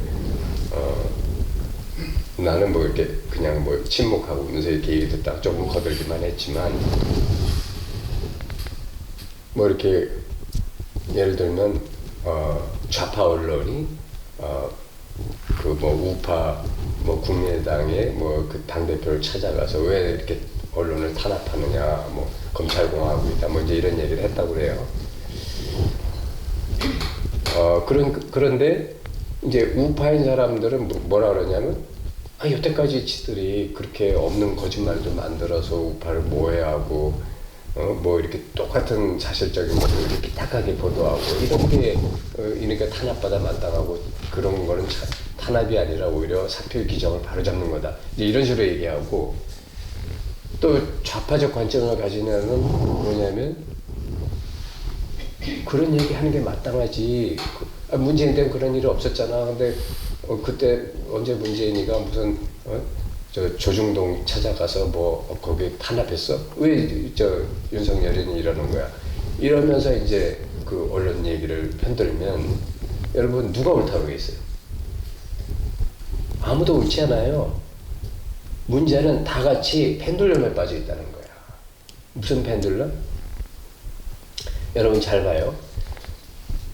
그런 좌파 언론이 만약에 북한에 가서 언론 기자 생활하라 그러면 지금 대한민국의 언론하고 보다 더 그 자유가 보장되겠어요? 완전히 자유라면 끝장나겠어요. 그럼 그때 가서도 탄압한다고 가서 얘기할 수 있겠어요? 없겠어요? 그러니까 이 말은 무슨 말이냐면 나는 지금 그렇게 하는 게 잘한다 잘못한다는 얘기가 절대 아니고 자기 생각이 어떤 그 깨어있지 못하면 그런 판단을 하고 사실을 자기 식대로 해석하면서 뭐라고 하냐면 이거 잘못됐다라고 한다는 거예요. 그리고 그 중에 어느 한편에서요. 어느 한편이라는 게 뭐냐면 잘못됐다라는 편. 그러니까 진짜 깨어있는 사람은 만약에 그 비행기가 한국에서 미국 가더라도 항로가 이렇게 그려져 있어도 이거를 이렇게 바람도 불고 뭐 기류도 세지고 하면 이렇게 좌우로 왔다 갔다 하면서 미국으로 가지 요선을 그대로 못 가요. 그렇지 않아요? 그렇게 이렇게 밀렸다가 다시 갔다가 이렇게 하는 게 밀린 만큼 잘못한 거 아니에요, 사실? 그렇죠. 그러니까 그런 행위를 하는 것이 저는 필요하다면 가서 해야 돼요. 뭐 나는 오히려 그게 민주주의라고 생각합니다. 뭐 국민의힘이 옳다, 무슨 더불당이 옳다 이런 게 아니에요. 저는 그런 거 필요하다면 해야 돼. 그런데 왜 거기에 나는 무엇이다, 나는 이 편이다, 저 편이다, 저게 옳다, 그르다라는 편견들이 자꾸 따라오냐. 그게 문제야. 필요하면 하는데 그로부터 자유스러운 채 해야 돼요. 무슨 말인지 아시겠죠? 우리는 좌파 우파하고 이렇게 친구들 사이에 이렇게 뭐 친한 몇십 년 친구들이니까 그것 때문에 감정이 막 상할 정도는 아니지만 목소리는 높아지더라고. 목소리는 높아진다는 게 뭐냐면 벌써 그게 그런 생각이나 감정이 자기 동일시가 되고 있는 거야. 다시 말하면 식수절에 빠진 거야. 그러니까 이 펜듈럼이라는 게 뭐냐면 이 양쪽을 명사화하고 고정관념화해요. 그래서 사실 시계추는 여기서부터 여기까지 끝까지 살아서 움직일 뿐이야. 그리고 현재 진행형이야. 어디에도 머무르지 않는데 사람의 사고는 거기에 어디에 머무르려고 그래. 좌측 아니면 우측 아니면 좌측으로 3분의 1 지점 아니면 딱 중앙. 이게 고정관념이 돼요. 그 나는 이런 사람이다. 그러니까 어느 누구도 나는 이런 사람이다 해서 벗어나 있다 그러면 그 사람은 깨어난 사람이야. 왜? 모든 것에 대해서 현재 진행형으로 깨어있거든. 무슨 말인지 아시겠어요? 그러니까 펜듈럼은 생각이 나를 어떤 고정관념에 붙들어 놓는 거에 쉽게 빠지는 사람이에요. 그러니까 예를 든다면 또 무슨 그 우리 저 뭐 이태원 참사에 대해서 그 유가족이 이제 이렇게 그 분향소를 안 없애고 내가 이제 굉장히 시사적으로 예민한 얘기들을 오늘 합니다. 왜 그러냐면 너무 현실하고 먼 얘기보다 이렇게 예민한 얘기를 하는 게 오히려 여러분 피부에 와 닿을 것 같아서 그러는 거예요. 뭐 어제 이제 그걸 보는데 우리 집사람이 그런 얘기를 해요. 저건 좀 아닌 것 같다. 그래서 왜 아니라고 보냐 했더니 아니 자기들이 놀러 가가지고 자기들이 또 질서를 안 지켜서 그렇게 그게 물론 그때 경찰이 많이 있고 무슨 뭐 질서 유지하라고 호루라기 불고 이랬으면 더 좋았겠지만 아니 어떻게 대한민국의 모든 장소에 경찰이 다 있을 수 있어. 그거는 그걸 또 미리 사고 날 걸 예견해서 그거는 그건 너무 무리한 요구고 지들이 우선 1차 치료는 자기들한테 있는 건데 자기들이 그냥 철없이 가가지고 막 그래놓고 사고 내놓고는 이제 모든 책임이 마치 정부에 있는 것이 그냥 저렇게 하고 법을 만들어라 무슨 뭘 어째라 하면서 저렇게 버티고 있는 거 이제 법 만들면 이제 저 5.18처럼 뭐 또 돈 내놔라 할 것이고 정부 위로금 또 무슨 그런 거 받으려고 할 것이고 저렇게 되면 정부가 모든 나라의 저 사고에는 전부 다 위자료 내야 되고 법 만들어야 되네. 저건 말이 안 되지 않느냐 이제 이런 얘기를 하는 거예요. 근데 여러분 잘 생각해봐요. 이게 만약에 그 희생자의 부모 내가 우리가 그 부모라고 그래도 그런 얘기를 할까? 이거는 그때 그 순간에 만약에 경찰들이 야 너 너무 이 일정한 공간에 많은 사람이 모였으니까 이거는 안 된다 빨리 가서 저 경찰들이 좀 사람들 이렇게 상계시키고 뭐 이렇게 질서를 잡지 않으면 큰일 나겠다 이렇게 해줬더라면 우리는 안 죽었을 거 아니야. 이게 부모 심정 아니야. 그렇죠. 그 부모 입장에서 그것만 보이는 게 당연한 거야. 왜냐하면 이성적 생각이 안 되거든 지금. 자기 새끼가 죽었는데. 그렇죠. 그런데 여기에 대해서 우리는 모든 사람의 생각은 어느 게 옳으냐에 쉽게 떨어져요. 왜?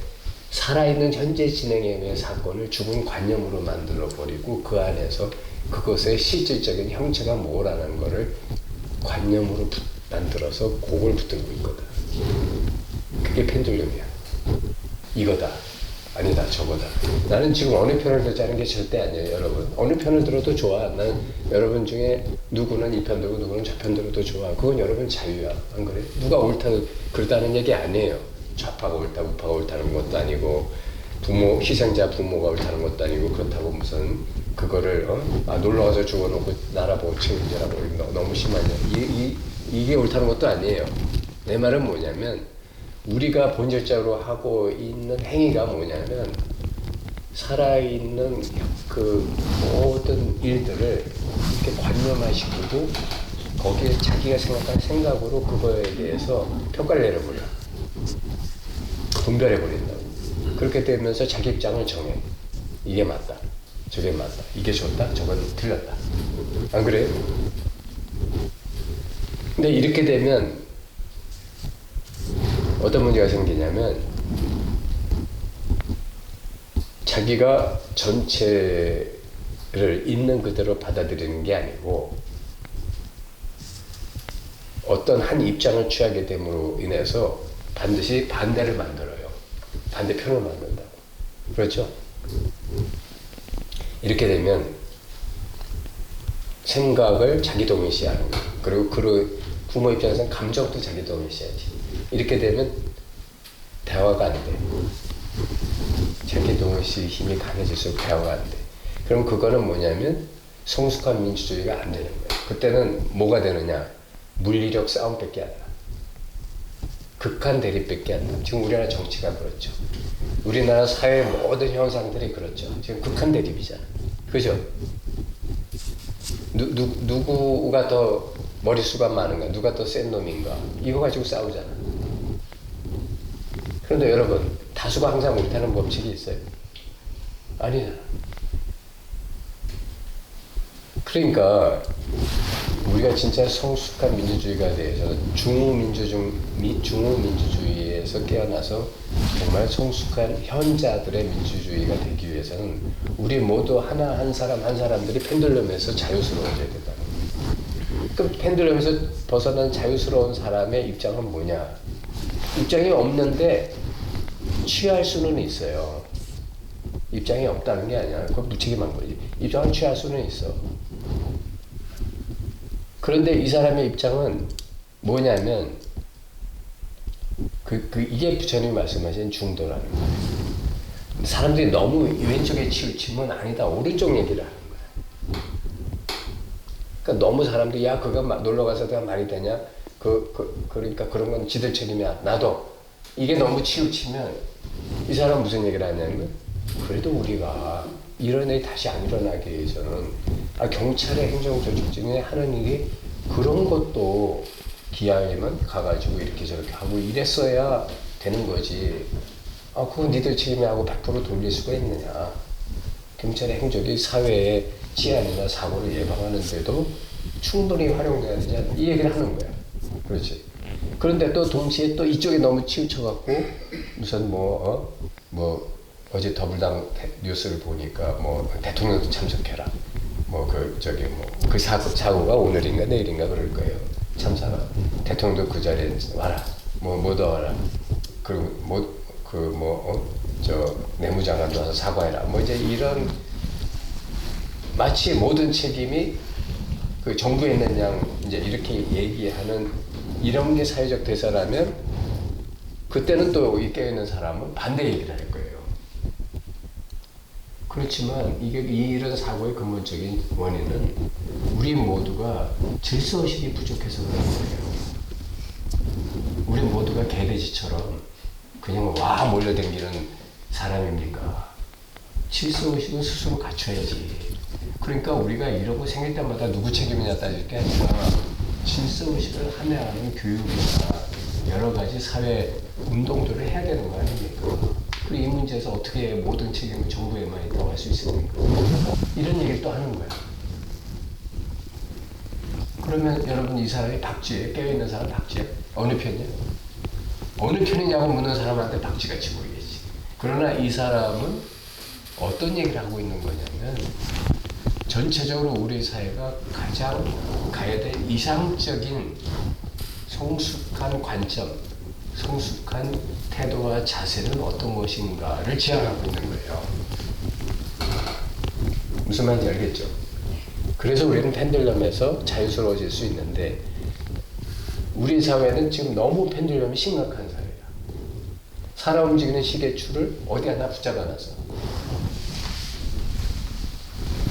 시계추는 사실은 왼쪽으로 갔다가 잠시 머무르는 것 같아요. 잠깐 정지한 것 같다.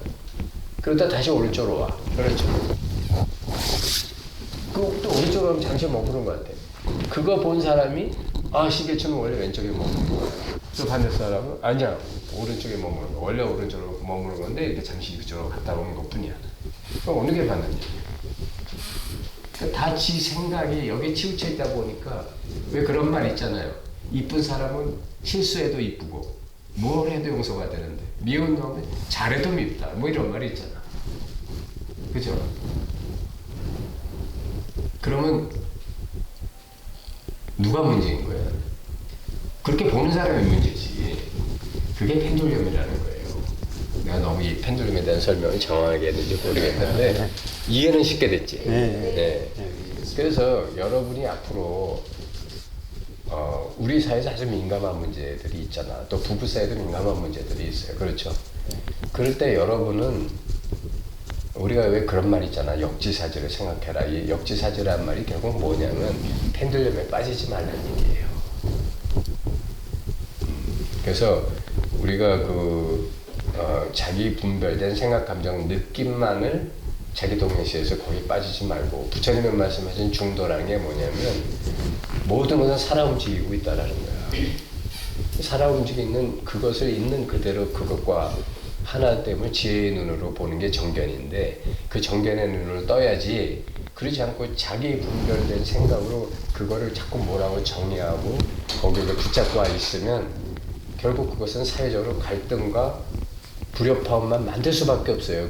우리나라가 그게 너무 심한 나라이기 때문에 나는 참 진짜 우리나라는 국민들이 이 마음 공부 좀 많이 해야 돼.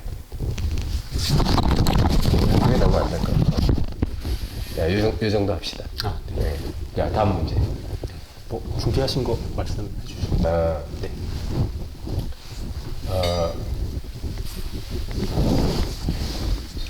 트랜서핑의 비밀에서 나는 이제 몇 가지 좀 내가 말씀드리고 싶은 거는 뭐냐면 우리가 이제 우리나라가 보면 그 무슨 사회적으로 데모도 심하고 좀 외국에 뭐 이렇게 나가 있는 교포 미국 이민 간 친구가 간만에 전화하면 뭐라 하냐면 야 내가 지금 한국 갈라는데 갈 수 있겠어? 왜? 뭐 데모가 너무 심한 거야. 그렇게 텔레비에 나온 거 보고 한국 사회는 전부 다 저렇구나. 야 저거 어떻게 가겠나. 뭐 이런 걱정하는 거야. 근데 이제 그것도 사실 펜듈럼이죠. 근데 그 잉여 포텐셜이란 말이 있는데 그게 뭐냐면 쉬운 말로 부한해동이에요. 부한해동 된다 그러잖아. 그러니까 누가 막 그거 갖고 극렬하게 머리에 빨간게 두고 막 데모하고 막 깨부시고 막 이러면은 결국 옆에 사람들이 그거에 감정적으로 동조가 돼. 우리나라 이제 뭐 노조 활동이라든지 이런 것들 있죠. 그러면 결국은 그렇게 하고 막 깨부시고 기물 파손하고 무슨 뭐 옛날에 보면 뭐 대표이사를 가두고 뭐 이런 아주 극렬한 분들이 있죠. 그럼 그렇게 되면 장기적으로 자기네한테 이익이에요, 손해예요? 오히려 손해죠. 근데 왜 그럴까? 그 순간적으로 몇 사람이 그러면 부한해동하는 거예요. 그래갖고 이성을 잃어버려. 이게 잉여 포텐셜이거든. 그러면 어떻게 되냐? 한번 그런 집단이 만약에 또 그렇게 해가지고 그 사람들이 주장하는 게 됐다고 합시다. 그럼 그 다음부터 어떻게 돼? 점점 더 폭력적이 되지. 이러면은 반드시 그런 폭력적인 것에 대해서 그거를 원래 상태로 이렇게 회복시키려고 하는 없던 움직임이 일어나기 시작해요. 그러니까 나는 지금 보면 윤석열 정부가 좀 이렇게 그런 여러 가지 면에서 굉장히 좋게 말하면 과감하게 노조 불법 운동에 대해서 대처하고 나쁘게 말하면 오버액션을 좀 하는 것 같아요. 그러면 그게 왜 생겼냐고. 잉여 포텐셜 때문에 생긴 거예요. 옛날에 그게 하도 심하니까 저렇게 하는 건 아니다 해가지고 지금 그것 때문에 반작용이 생긴 거예요. 근데 이제 이거를 또 욕하는 거야. 무슨 파시즘 정권이니 뭐니. 이러면 이것도 프레임이야. 펜듈럼이라고. 그죠? 그러니까 이런 걸 근본적으로 해소하는 거는 펜듈럼으로 자꾸 비난하고 싸우는 게 아니야. 그럼 펜듈럼하고 잉여 포텐셜밖에 안 생겨. 그럼 어떻게 해야 되겠어? 깨어있는 마음으로 왜 오버액션 하느냐. 이 대화를 시작해야 돼. 그래서 이만저만해서 그 과거에 있었던 그런 오버액션에 대해서 이렇게 저렇게 재판에서 판단을 바로 잡았으면 되지. 왜 너까지 또 오버액션해? 그럼 할 말이 없잖아. 또 오버액션 하면 재판해가지고 이렇게 바로 잡으면 되잖아. 왜 미리 걱정하냐고. 그러니까 이렇게 깨어있으면 모든 것이 순간적으로 제자리를 잡기 시작해요. 그게 선진국이 되는 길이야. 근데 우리가 깨어있지 못하기 때문에 자꾸 이쪽 아니면 저쪽에 나눠갖고 끝없이 상대방을 향해서 욕하고 편가르기 하고 싸움질을 하는 거예요. 이게 후진국이야. 깨어있지 못한 사회라. 그러니까 나는 이 사회를 깨어있는 사회로 만들고 싶어서 지금 이런 얘기를 일부러 하는 거예요. 너무 이런 게 아니에요. 정말 쓸데없는, 우리나라는 쓸데없는 이런 데 대한 사회의 에너지와 자원 낭비 경기가 너무 많이 소비돼. 우리나라 경찰이 아마 이 데모하고 이런데 경찰이든 검찰이든 이런 데만 인력을 안 써도 치안이 훨씬 좋아질 거야. 근데 왜 이런 데 써야 되냐고. 이게 뭐냐면 인간들이 깨어있지 못하기 때문에 우리가 그럼 마치 자기만이 옳다는 식으로. 나는 어느 편도 지금 드는 게 아니에요. 우리 모두가 지금 이런 무왕좌왕하는 속에 있다라는 거예요. 그 다음에 가능태 공간과 다중우주 얘기를 좀 하고 싶은데 그게 뭐냐면 이게 이제 외부 의도와 내부 의도 얘기를 좀 해야 돼요. 내부 의도는 우리가 이제 내가 뭐 하고 싶다. 그런데 그대로만 하는 건 내부 의도죠. 그렇지만 그게 여러분이 뭐 하고 싶다 해서 그게 제대로 돼요? 다 되던가? 안 되죠. 세상이 내 뜻대로 돼요? 안 되죠. 그런데 이 사람이 하는 말은 외부 의도라고 하는 이제 내외를 아는 거는 나란 개체성과 그 전체 사회나 눈에 보이지 않는 어떤 그 가능태 공간을 외부 의도라고. 그러니까 다시 말하면 내어 맡겨도 뭔가 눈에 보이지 않는 invisible hand가 보이지 않는 손. 경제학 용어로 케인즈도 썼지만 놓이지 않는 손길이 내가 원하는 것을 되게 해주는 걸 외부 의도라고 해요. 그럼 여러분이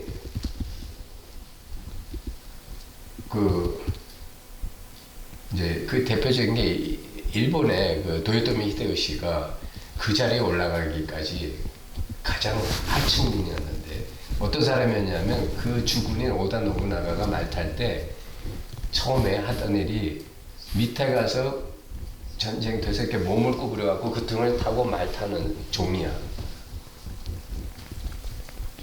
그러니까 전쟁터에 그 말 타는 사다리 이렇게 나무로 된 그걸 항상 들고 다닐 수가 없으니까 그냥 옆에 쫓아다니다가 주군이 말 타고 전쟁터로 나가려고 하면 바로 칼 잡아서 주고 자기 밑에 가서 쭈구리 해가지고 그걸 등을 밟고 올라가는 그게 직업이에요. 처음 직업이야. 도요토미 히데요시는. 근데 그런 사람이 어떻게 왕의 자리까지 올라갔느냐면 이제 그 위에 그 위에 많은 그 위에 높은 그 상사들이 있을 거 아니에요. 그 사람들이 이제 도요토미 히데요시가 승승장구하니까 믿게 봐가지고 한 사람은 이제 그 어떤 숙제를 냈냐면 그 연병장에 가운데 큰 돌이 있었대요. 사람이 장정이 대여섯 명이 덤벼들어도 이게 움직일까 말까 하는 큰 돌을 너 저거 일주일 시간에 치우래 치워. 너 혼자 치워. 혼자 힘으로 저거 치우라는 거야. 아니면 너는 가는 줄 알아. 그게 벌이야. 벌이자 숙제야. 그러니까 뭐 이제 뭘 트집 잡아서 이제 그런 벌을 내린 거예요. 그런데 여러분은 어떻게 쓸 것 같아요? 일주일 안에 그걸 해결해야 돼 혼자. 이 평평한 평지 넓은 거기에 엄청난 돌이 있는데 그걸 치우라는 거예요.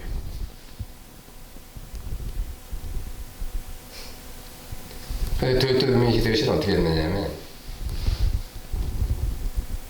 그 앞에 딱 가서 이렇게 가부좌로 앉아갖고 돌하고 마주 앉아서 사흘 동안 침식을 입고 돌을 응시하고 있더라는 거예요.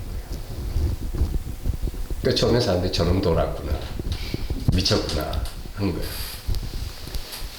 근데 사흘 동안 그러니까 비가 오나 눈이 뭐 바람이 부나 낮이나 밤이나 그 사람들이 놀라고 감동하기 시작한 거예요. 저게 어쩌려고 저러나. 호기심을 갖고 보기 시작.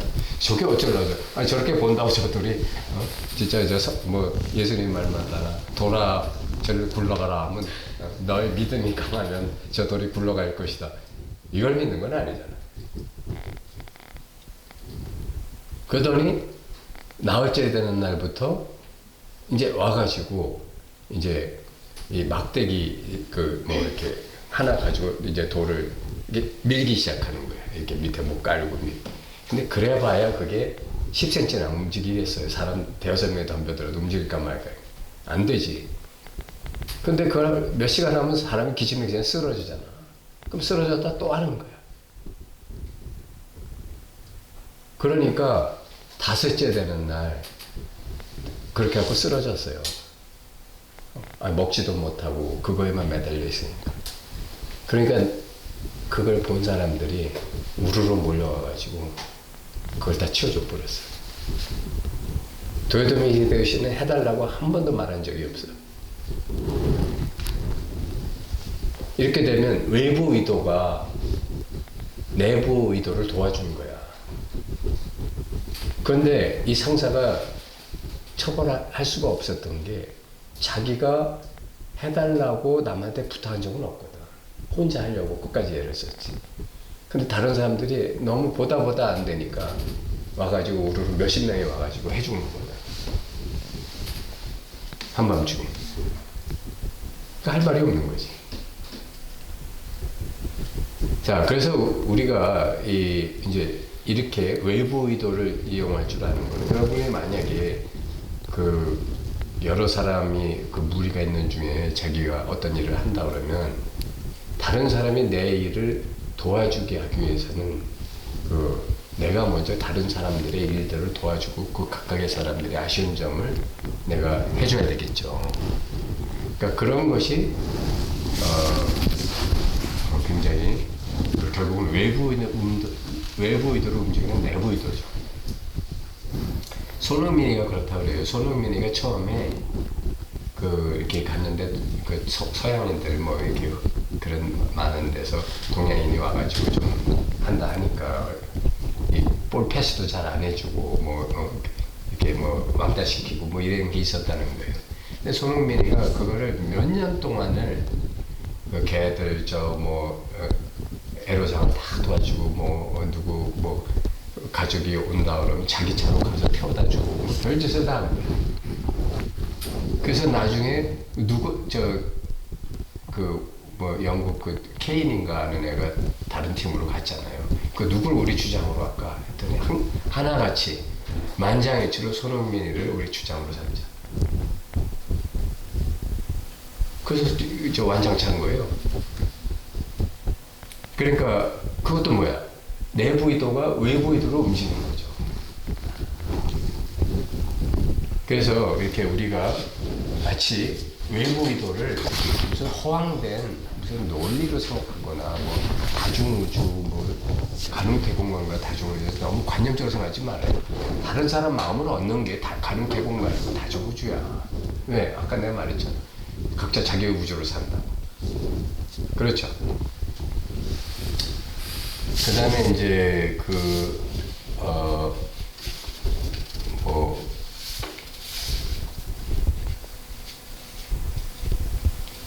여기서 이제 이렇게 창조주 신에 대한 오해 바로잡기. 그러니까 이 사람이 그 트랜서핑의 신학, 트랜서핑의 그 신이라는 말을 하는데 그게 뭐냐면 이 창조주는 이 세상 전체지 이 세상과 분리된 어떤 개체가 아니다 이런 얘기를 해요. 양자물리학자니까 이런 말을 할 수 있는 거야. 왜냐하면 양자물리학에는 이 세상은 수많은 원자, 분자들의 모여있는 그냥 하나의 바다 같은 거야. 그런데 그 수많은 원자, 분자들은 영원해요? 아니면 그것도 생멸해?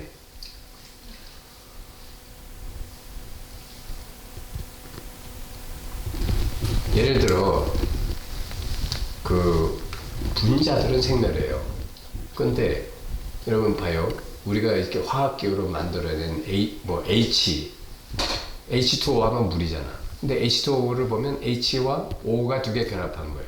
그럼 H와 O는 산소는 그것도 만들어진 거야? 아니면 원래부터 있었던 거야? 여러분 이 우주에서 이 산소와 물로 나타난 것은 만들어진 것 같지만 사실은 원래 우주 안에 그 성품이 있었던 거예요. 이게 뭐와 같으냐면 H2O가 있었기 때문에 물과 얼음이 현상적으로 생겨나는 거예요. H2O라는 게 원래 없었으면 물과 얼음도 생겨날 수가 없죠. 그러니까 물과 얼음은 만들어진 거는 맞지만 사실은 그 본래 성품이 H2O가 있기 때문에 만들어진 거니까 사실은 만들어진 거가 아니라 원래 있었는데 인연과 조건으로 나타난 것이다. 이렇게 말해야 정확한 거지.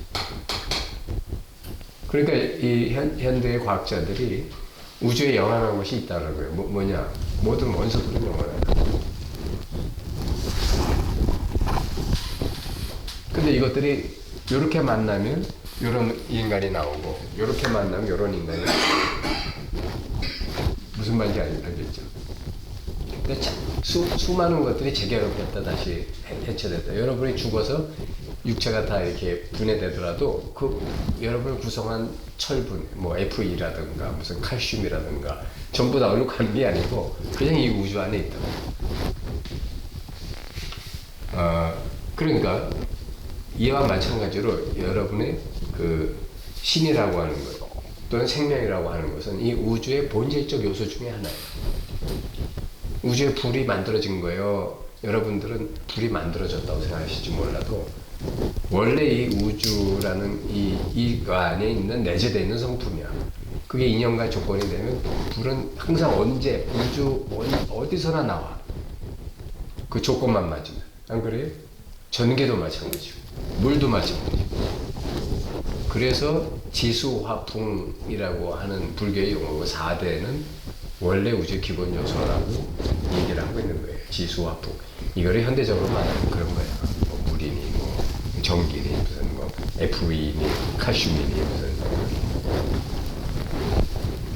자 어쨌든 그래서 창조주 신은 따로 있는 게 아니라 이거 자체가 그냥 창조주 신이에요. 그러면 바다가 신이라는 얘기하고 똑같은 거예요. 바다가 신인데 여러분은 그 바다 안에 일어난 파도와 똑같은 거예요.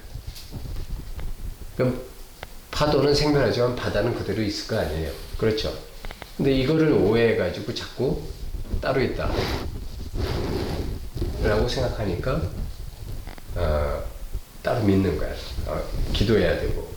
자기하고 이미 겹쳐져 있어. 신은 하나님은. 무슨 말인지 아시겠죠? 자기가 파도고 이게 바다야. 그러니까 나는 바다, 원래 바다인데 바다에서 잠시 이런 파도가 일어났을 뿐인데 자꾸 파도라고 생각하니까 바다는 어디 있냐고 찾는 거지. 근데 파도하고 바다하고 분리가 돼야 안 돼요? 안 되잖아. 그러니까 이제 여기서는 이제 그 얘기를 하는 거예요. 창조주 기독교가 이걸 오해하고 있다. 왜 오해를 했느냐? 사도 바울이 착각했기 때문에. 그러니까 과학적 인식이 없던 사람이 그 시대에 그러는 거는 이해가 된다. 근데 왜 오늘날까지 와서 그러느냐. 이제 이게 이 사람의 그 견해예요. 그래서 우리는 신의 일을 하면 신의 여정에 동참해야지 신을 숭배해서는 안 된다. 그리고 신의 언어는 인간이 하는 이 언어가 아니고 여러분이 바로 신의 언어다. 여러분이 바로 신의 표정이고 여러분이 바로 신의 활동이다. 그래서 네 믿음대로 되리라 라고 예수가 하신 말은 우리가 바로 신의 창조의 도구란 말이다. 우리가 신을 닮게 창조됐다라는 말은 우리가 이렇게 생각과 마음으로 무엇을 창조하는 이 능력을 갖고 있다는 말이다. 이런 게 이제 트랜서핑의 논리예요. 트랜서핑의 신학이라고. 그렇기 때문에 당신이 어떤 것을 원한다면 이 우주가 원하는 거기 때문에 그것은 되게 돼 있는데 왜 그걸 당신이 못하느냐면 당신은 거기다 쓸데없이 걱정거리신가 이게 될까 안 될까 믿음이 없고 두 번째 그에 대해서 지가 하려고 든다. 또는 지가 아예 안 하고 맡기기만 한다. 해주세요. 그래서 안 된다는 거예요. 그럼 어떻게 해야 되느냐? 너도 이것의 일부니까 너도 해라. 그렇지만 이것이 하게끔 현명하게 해라. 이 얘기예요. 무슨 말인지 아시겠죠? 외부 의도가 동참하게 하라. 그래서 너는 마중물이 되라. 시간이 다 돼갖고 뭐 이렇게 여하튼 더 긴 얘기를 하고 싶지만 이제 요 얘기만 하고 마치겠습니다. 여기 책에서 뭐 제가 마음에 드는 표현은 세상이 나를 마중 나오게 하라 이런 말이 있어요. 세상이 나를 마중 나오게 하라. 그러니까 세상이 나를 환대하고 나를 기다리게 하라. 내가 말하는 것을 세상이 그대로 표현하려고 세상이 움직이는 그런 세계를 살아라 이 말이에요. 근데 그러려면 첫째 우리가 어떻게 해야 돼? 자기가 자기를 제대로 깨달아야죠. 근데 자기가 자기를 모르고 에고가 자꾸 자기를 살라고 하니까 안 되는 거죠. 그 다음에 세상을 나의 후원자나 지지자로 만들어야 돼. 아까 도요토미 히데요시나 또는 손흥민이처럼 그렇게 살아야 세상이 나를 향해서 움직이고 세상에 나를 대표로 만들고 세상에 나를 지원하는데 그게 아니라 내가 혼자서 다 하려고 그러니까 안 되는 거죠. 그래서 내가 높이 올라가려고 하지 말고 세상에 나를 높이 올려주게 해야 돼요. 내가 돈을 벌려고 하지 말고 돈이 나를 따라오게 해야 되고 그래서 이제 이런 그래서 생각의 방향을 조정해서 현실을 조종할 수 있음을 믿어라.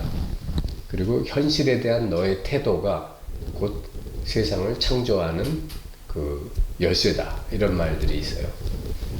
그래서 여하튼 이런 것들을 여러분들이 아유 뭐 말은 좋은데 정말 그렇게 되겠어 하고 이제 이렇게 생각하시면 뭐 이제 여러분은 또 그런 현실을 창조하시는 거고, 진짜 그거를 믿어보고 한번 그렇게 살아보겠다고 하신다면 또 그 길로 여러분은 나아가시면서 그런 현실을 창조하시게 될 거예요. 질문? 네, 예, 질문 맞아요. 하나 있는데요. 그 창조하고 이런 것들에서 요범사훈이라는 책을 읽었거든요. 무슨 책? 요범사훈. 운명을 바꾸는 법. 아, 예, 예. 네, 네. 예. 그 어떤 사람이, 중국의 어떤 사람이 예. 이제 들어본 적이 있어요. 나도 읽어보진 않았지만. 뭐 100가지, 1000가지, 10,000가지 선행을 해서 어떤 아이도 생기고 자식도 생기고 뭐 간직도 높게 오르고, 근데 그걸 하기 위해서 행위를 한 건 아닌데 선행을 꾸준히 해서 뭔가 계속 뭐 불교적으로 말하면 복덕을 쌓는다, 인과를 만든다, 이렇게 그와 관계없는 어떤 복덕과 공덕을 쌓아서 운명이 바뀌어졌기 때문에 그 책에 대한 교훈이 끊임없이 뭐 선행을 해라 뭐 이런 말들이 나오는데, 그러면은 우리가 이렇게 현실을 창조하는 데 있어서 관점을 바꿔서 이렇게 세상이 나에게 문을 열어주는 방법도 있는데, 이렇게 적극적으로 뭔가 복덕을 쌓고 선행을 하고 여기에 대해서는 어떻게 볼 수 있는지, 뭐 시크릿 같은 데 보면은 뭐 현실 창조 끌어당기 뭐 이렇게만 이야기를 하고 내가 어떻게 행동을 해라 이런 이야기가 나오거든요. 근데 구체적으로 어떻게 행동을 해라 이게 안 나는데, 여기는 예외적인 요소와 외부적인 요인을 다 얘기하는데 불교적인 관점하고 어떻게 연관이 되는지 한번 여쭤보고 싶습니다. 근데 사실 불교 관점에서는 이제 이런 것을 복이나 덕 이런 개념으로 얘기하잖아요. 그러니까 이제 불교는 모든 걸 인과법으로 설명하니까 인과영법을 보면 선행을 하면 선의 결과가 오고 악행을 하면 악의 결과가 오고 이제 이렇게 얘기하잖아요. 근데 지금 예수님도 뭐 이렇게 왼손이 하는 걸 오른손이 모르게 라고 했지만, 불교에서도 내가 선행을 하겠다라고 하는 거는 이미 분별로 선을 하겠다고 하는 거기 때문에 사실 그건 선행이 아니에요. 불교에서 말하는 선은 일반 우리 세간법에서 말하는 선하고 좀 개념이 난 다르다고 봅니다. 불교에서 말하는 선은 부처님의 가르침을 따르는 게 선이에요. 다시 말하면 분별하지 않고 이 전체 이 법계 자체가 돼서 사는 게 선이야. 그렇지 않고 내가 남한테 밥 사주고 뭐 남 도와주고 힘든 사람한테 해주고 그거를 내가 왼손이 하는 걸 오른손이 알면서 하는 거면 그건 선이 아닌 거야. 그거는 그냥 흉내내는 거고, 진정한 선은 내가 나 없이 내가 이 전체 법계가 돼서 이 안에 있는, 그러면 모든 중생들이 어떻게 되냐면 다 내가 돼야 돼요. 이게 참 어려운 일이야. 다 내가 된다. 왜냐하면 너나의 구별이 없으니까. 그렇죠. 그러니까 예수님도 그랬잖아. 그 도인들 말은 똑같아. 예수님이 뭐라 했냐면 여기 있는 이 가장 비천하고 보잘것없는 사람한테 해준 게 나한테 해준 거다. 이 말을 하셨거든. 그 말이 뭐냐면 모든 사람이 다 나기 때문에, 나 아닌 것이 하나도 없기 때문에 여기 일부분한테 해준 게 나한테 해준 거야. 이 말이거든. 그 부처님 말씀도 그거예요. 여러분이 진리 자체를 깨달으면, 이거 자체가 되면 모든 게 다 나오고 나의 화신인데 뭘 선행이라는 게 따로 있어. 네가 할 거 당연히 하는 건데. 그렇잖아. 그게 이제 대체들 입장에서 보면 선이고, 그게 덕이고, 공덕이고 이렇게 되는 거죠. 그러니까 그렇게 사시면 돼. 이분 예. 교수님 안녕하세요.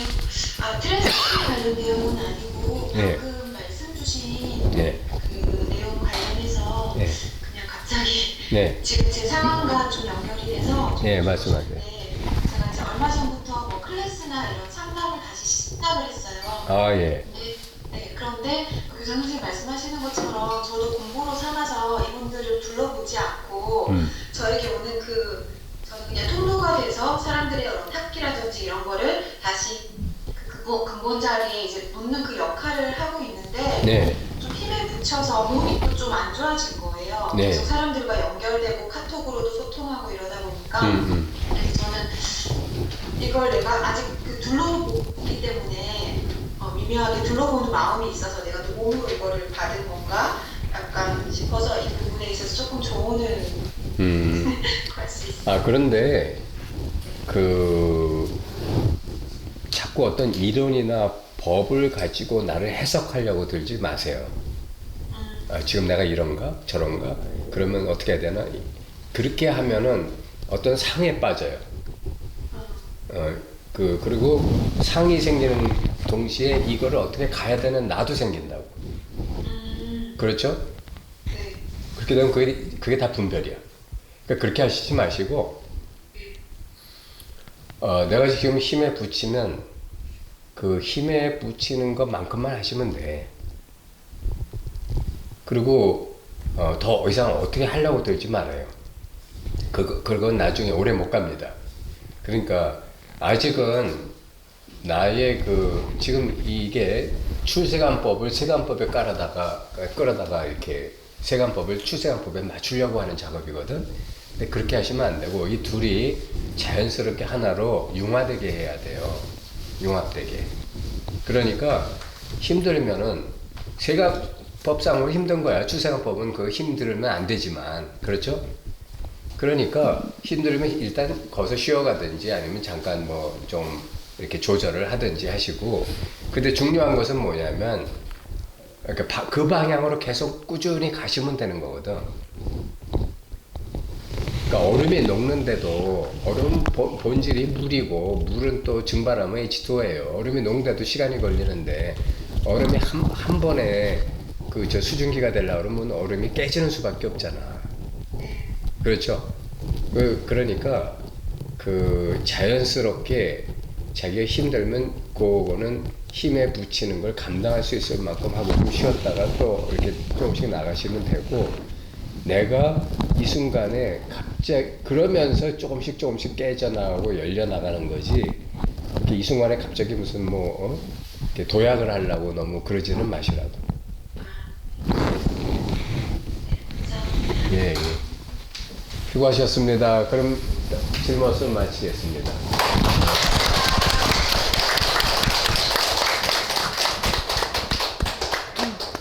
바이바이.